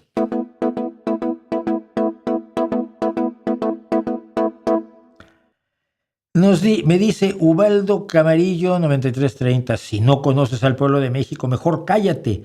El tigre es el pueblo de México. Pues yo le dije que, yo lo que decía es que Carroña, el senador Carroña, o la Roña, no me acuerdo cómo se llama, la Noroña, que al ponerse a las patadas con Estados Unidos de esta manera arrogante y ir a patear al tigre, es estúpido.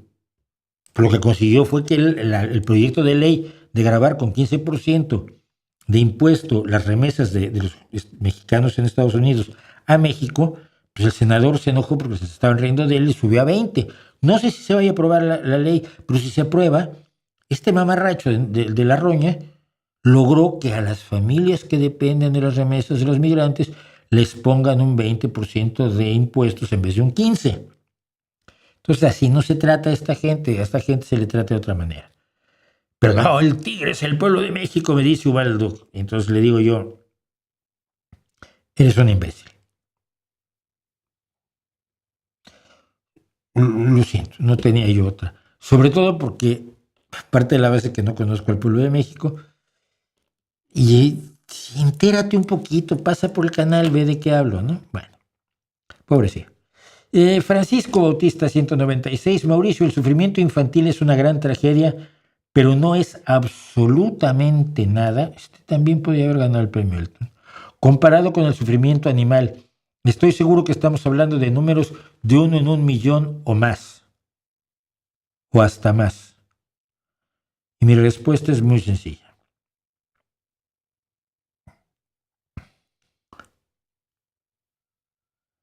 ¿Estaría yo dispuesto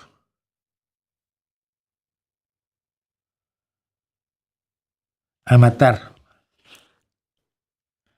con mis propias manos a todos los conejitos bonitos, a todos los cachorros de perros y a todos los gatitos por la vida de un solo niño humano? Lo siento. Puede no gustarte mi posición, pero esa es mi posición. A mi perro lo sacrificaría yo por un niño desconocido.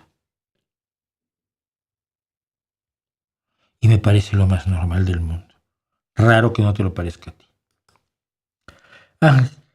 Ángel Sáez 5083 dice, si ladra como perro, mueve la cola como perro, tiene pelo y patas de perro, claramente es un perro.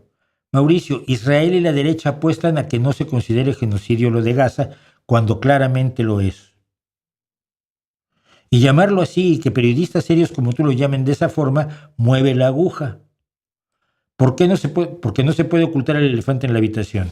Con respecto a lo de Greta, estoy totalmente de acuerdo con lo que usted plantea. Y a ver, mira. Yo como periodista serio no puedo suplantar a los jueces y ponerme por encima de la Corte Penal Internacional para dictaminar un delito tan grave. Si tú crees que tu opinión vale más que la de la Corte, al menos cuéntanos con base en qué puntos de la Convención para la Prevención y la Sanción del Delito de Genocidio del 9 de diciembre de 1948 te basas y por qué no se lo has hecho saber al tribunal. Yo apostaría que ni siquiera has leído esa convención, ni sabes lo que impulsó el caballero que promovió esa convención que firmaron, se firmó en la ONU y la firmaron, todos los países la han firmado, faltará alguno, que fue el que inventó la palabra genocidio para definir el delito que está contenido, expresado y delimitado en la Convención para la Prevención y la Sanción del Delito de Genocidio del 9 de diciembre de 1948. Si tan seguro estás, la Corte Penal Internacional tiene Twitter como @intelcrimcourt, o le puedes enviar un correo electrónico al fiscal de la corte desde esta página y le di la página. Ya nos cuentas. Igual hasta te hacen juez. Tú puedes ver que alguien roba, pero no puedes acusarlo de ladrón hasta que un juez lo dictamina. Tú puedes ver que alguien comete un asesinato, pero no puedes llamarle asesino hasta que no se determina, hasta que un juez no decide que se ha cometido el delito de asesinato. Y con el genocidio pasa exactamente lo mismo. Que yo sé que en el activismo onanista suena muy bien convencer a los demás de que digan, es un genocidio, y entonces ya que pasó absolutamente nada. Es que de verdad. Edson Álvarez, H9K, le gusta mucho señalar la corrupción de los gobiernos mexicanos, pero me pregunto cuándo va a ser lo mismo con lo que se está viendo del PSOE, o ahí no aplica ser crítico, ahí no se aplica, aplica es transitivo. Ser crítico, porque ya sabemos muchos que los políticos nunca tiran piedras a su propio tejado. Yo no soy político, salvo que tengan algún interés particular oculto. Sí, todos son deshonestos, según tú. Si tú crees que todos son deshonestos, el deshonesto eres tú. Pero bueno, le dije, siempre que ha habido casos de corrupción en el PSOE, he sido el primero en condenarlos. Y te habrías enterado si ves el streaming en lugar de pasar a echar basura desde tu imbecilidad. Siempre he defendido el código ético del PSOE, que implica que cualquier acusado debe salir del partido de inmediato, que el partido no le financia la defensa y que de ser absuelto puede volver al partido. Y es como se ha hecho en este caso, donde estamos hablando de un puñado de posibles delincuentes, aliados, por cierto, a otros posibles delincuentes del PP, a los que no han echado del PP. Lo siento por ti, si crees que todos son deshonestos, es porque tú lo eres. Y Víctor, 1830, o sea que escribir México con J es fascista según tu criterio. Digo, si se hace inocentemente, no. Es simplemente un error, ignorancia plena. Mira, los nombres propios no tienen reglas ortográficas. Esto lo sabemos desde que éramos pequeños. Y se deben respetar tal como los escribe su dueño. Si yo escribo Juan con X y con W, tú te la comes y así lo vas a escribir. Bueno. México se llama así con X. Y esto se respeta tanto como se hace al no escribir España con Y, Galicia con H o Extremadura con S. Pero generalmente he visto que no se hace por error, sino intencionadamente y con ánimo de confrontar y degradar, en cuyo caso sí, es un rasgo más que fascista, imperialista, rancio y podrido. Y quiero abundar en dos cosas. Algún día voy a hacer un segmento, no abundo en nada porque voy a hacer un segmento la próxima semana sobre el México de Iturbide con J. Mucha gente se olvida de eso. Y sobre todo de quién fue la estúpida idea de cambiar la X y la J y convertir anexo en anejo, que fue una puntada, por cierto, por aquí, de los académicos. Luis José Llovera, 7593, y en Venezuela mandan los zurdos. Que ahora la gente de izquierda nos llaman zurdos, no sé por qué. ¿Será que ellos, siendo de derecha, quieren que los llamemos diestros? Que no lo son. Digo, ¿en serio? ¿Unos ladrones corruptos tienen ideología de izquierda? ¿Vale? ¿Qué han hecho que sea de izquierda? Estamos hablando de Venezuela, ¿ok? ¿Tienen educación pública universal de calidad? ¿Salud pública universal de calidad? ¿Un excelente esquema de pensiones universal y de calidad? ¿Reducción notable de la pobreza? ¿Trabajo para todos? ¿Tranquilidad y baja criminalidad? Si no tienen eso, no son de izquierdas, son impostores. No les creas. Que alguien diga que es de izquierda no lo hace de izquierda, que alguien diga que es demócrata no lo hace demócrata, que alguien diga que es liberal no lo hace liberal, y el que alguien diga que es libertario, y lo hemos visto constantemente en los últimos años, no significa que de verdad sea libertario y cree en la libertad. Así que basta de aceptar que cualquier mondongo, dictador, tiranuelo, que mantiene a su pueblo en la pobreza, en la miseria y aterrorizado con una policía brutal, sea de izquierda. No lo es un tirano, punto. Y decía yo que teníamos sorpresa, teníamos un segundo y casi un tercer premio Elton.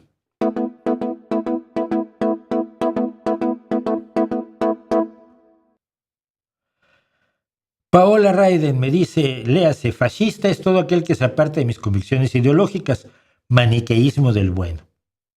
Ciertamente no dije eso en el vídeo de Voces contra el Fascismo, ciertamente no lo dicen los redactores de la carta a cuya firma convoco, pero digo, ¿de dónde sacas eso? Hay muchísimas personas que tienen convicciones ideológicas distintas de las mías y a las que nunca llamaría fascistas, como decía antes a von der Leyen o a Trudeau o a Macron. Si lo que buscas es denigrarme, vas muy desencaminada. Yo no soy un dogmático. Y si solo ves dogmáticos a tu alrededor, pues bueno, quizás la dogmática, ya volvimos a donde estábamos, eres tú. Nos quedamos también hoy, por cierto, sin galería del coleccionista, no, sin galería nocturna, la de Resendi, que vamos a ver la semana que viene. Prometo que la semana que viene sí vamos a tenerla. ¿Qué opina de Maussan Televisión? No lo conozco. Estoy en España, afortunadamente. ¿No se supone que hay tratamientos que prenden o apagan genes en algunas enfermedades? Sí, en enfermedades que dependen concretamente de un gen. Pero las interacciones, hay una visión mecanicista que cree que es un gen por rasgo. No. Los rasgos que tenemos los seres humanos y de los seres vivos en general son producto de la interacción de los genes con la epigenética, con el medio ambiente, con un montón. Es una cuestión complicadísima, no es un interruptor. Hay unas cosas muy aisladas que sí, un gen que enciendes o apagas cambia radicalmente las cosas, pero no es el caso. Para reclasificar la homosexualidad como enfermedad, es que es como la alopecia de patrón masculino es genética. Que tener mi pelo es la enfermedad o la enfermedad de ser calvito. El hecho de que algo dependa de un gen y lo puedas encender o apagar no quiere decir que uno sea una enfermedad y el otro no. Hay muchísimos rasgos que dependen de un gen y que los tengamos distintos no quiere decir que sea una enfermedad.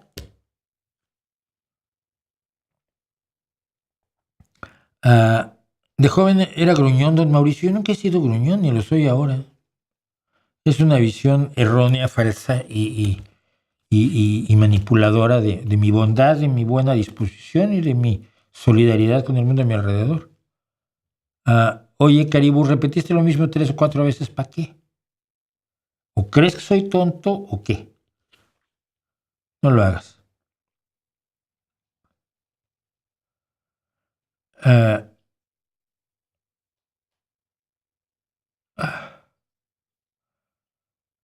Me quedaré para siempre sola porque no me veo sometiéndome, dice Maite Gómez. Ay, no, me quedaré para siempre sola porque no me veo sometiéndome a un hombre y de hecho a nadie. Estamos fritos, Mauricio, veo un absoluto retroceso en muchos puntos, no comprendo por qué. Son un grupo marginal, ¿eh? Son gente que está en los extremos de los residuos de un pasado que no se quiere ir, pero no es generalizado en ningún modo. Y como sigues diciendo, siento absoluta impotencia, no sé cómo puedo contribuir a que entremos en razón, estoy aterrorizada de las cosas que están sucediendo. Primero, dimensiónalas. Están sucediendo cosas terribles, pero también hay una reacción. Donald Trump se puede hacer un desfile patético, pero salen millones a la calle en el día de No hay rey. Estadounidenses, iguales estadounidenses que los otros bobos. Yo creo que siempre hay esperanza, pero respecto al someterse a un hombre o no, pues es que no tienes necesidad. Seguro hay muchos hombres que no están, pues estamos viendo las cosas así. Me mata mi chica. Pero yo ayer veía yo a una cantante que no conocía yo, que está con una canción de ¿qué te dicen cuando ya tienes una edad y no has tenido hijos? Entonces decía que se le estaba pasando la fecha de caducidad. Y además una chica hermosísima, pelirroja, con una canción extraordinaria, así, de si eres demasiado vieja, ¿por qué no tienes hijos? Porque no te da la gana. Yo tengo amigas que no quieren tener hijos. Y amigos que nunca quisieron tener hijos, pues qué bueno. Yo sí. Ya, no pasa nada. Pero no te preocupes, porque si no estás dispuesta a someterte, cuando encuentres un señor como el subnormal del video vas a salir huyendo, en sentido contrario, automáticamente, sin pensarlo. Entonces no corres peligro alguno y seguramente te encontrarás a alguien buena onda, que los hay en gran cantidad. Entre los propios cristianos no se ponen de acuerdo sobre si Jehová o Jesús son la misma persona. No, los cristianos no se ponen de acuerdo. El catolicismo lo tiene muy claro. Sobre la vida en el universo, ¿puede dar un comentario sobre la paradoja de Fermi? Es que la paradoja de Fermi es solamente un ejercicio filosófico como el que hice yo. Si no hemos encontrado vida inteligente, pues porque no es muy difícil encontrarla, porque es muy grande el universo. Y además dura mucho tiempo. Fíjate, la vida puede haberse desarrollado, sí, llegado a la inteligencia, logrado expandirse por su sistema solar y desaparecido antes que se formara nuestro sistema solar. Hubo 5,000 millones de años antes que se formara nuestro sistema solar. Pero es que yo creo que ni siquiera Fermi, que era químico. Yo creo que Fermi era químico, ¿no? Yo creo que ni Fermi entendía las dimensiones que tiene el espacio. Era físico, pero no era astrofísica. No era astrofísico. Él desarrolló el reactor nuclear, es cierto. O era físico-químico en todo caso. Pero dimensionar 13.800 millones de años de existencia del universo y un universo de 13,000 millones de años para donde quiera que lo veas, porque donde quiera que te pongas estás en el centro del universo. Es difícil de entender, pero es fácil de explicar. No hay ninguna razón para que pudieras encontrar a otro ser inteligente, otra especie inteligente, otro planeta con seres inteligentes según tu definición de la inteligencia, porque también allí puede variar. ¿Qué es esto de que donde quiera que estés estás en el centro del universo? Como el universo es como es. Imagínate que tú te pones de pie en un balón de baloncesto. ¿Estás en el centro del balón, sí o no? Sí, ¿no? Y si te mueves para acá, ¿estás en el centro del balón? Sí. Y estás a la misma distancia de todos los demás puntos del balón. Que si estuvieras aquí, en todos vas a estar en el centro del balón. En nuestro universo pasa lo mismo, pero con una dimensión adicional. En vez de trabajar en las dos dimensiones de la superficie del balón, trabajas en las dimensiones del hiperespacio. Y entonces, donde quiera que vayas, estás en el centro del universo y el borde del universo está igual de lejos que cuando saliste. Y eso yo creo que Enrico Fermi no lo entendía, entonces hizo una observación que es bastante simplona y bastante fácil de hacer a un lado. No le den tanta importancia.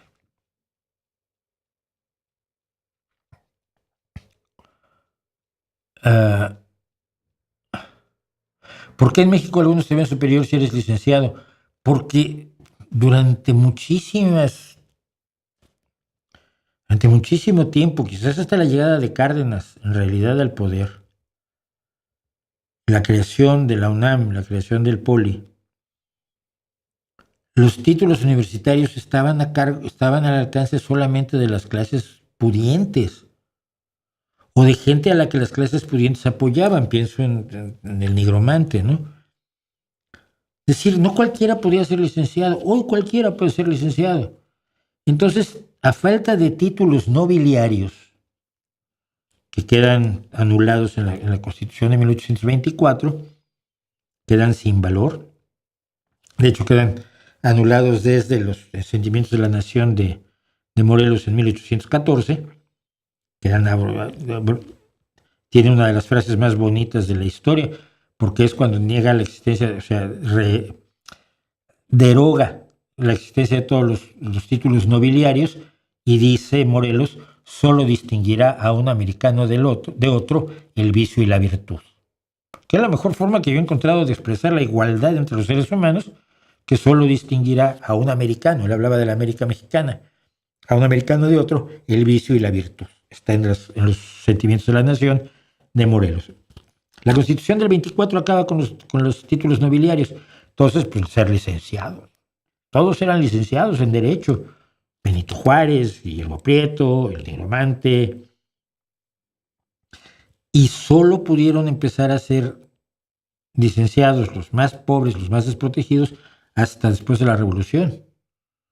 Y no mucho, no mucho. Todavía pocos indígenas en México, pobres y rurales, pueden aspirar a ser licenciados. Entonces, el título nobiliario se vio sustituido por la licenciadez. En la actualidad ser licenciado no vale mucho, pero mira, yo por eso no lo soy. Y punto. Señores, son las 10:05 y yo me voy. Les quiero agradecer muchísimo su compañía. Les quiero ofrecer una disculpa por todo lo que no pudimos hablar, pero el tiempo siempre me hace daño a mí. Y entonces, nos vemos la semana próxima. Creo que tengo algo muy interesante para el miércoles sobre la importancia de las pruebas en el pensamiento humano, en la ciencia, en la política, en todo, hasta por qué la odian los filósofos, que hay gente que está muy enojada conmigo. Hay un filósofo que, por poner perdonarán el paréntesis, pues que hay un filosofeta que hace vídeos contra mí. Yo uno que tiene 4 años lo vi, yo no veo el vídeo, pero vi la miniatura y hace 4 años hizo un vídeo poniéndome verde, 233 visualizaciones. Dije, pues sí, con razón está enojado conmigo. Me dice, ¿por qué sigues hablando de filosofía? Me da la gana. Dijiste que no lo ibas a volver a hacer. No me acuerdo de haberlo dicho, pero si lo dije, pues ya ves, también me equivoqué, soy humano. Se enojan muchísimo conmigo. Entonces vamos a hablar de la importancia de las pruebas, de la evidencia.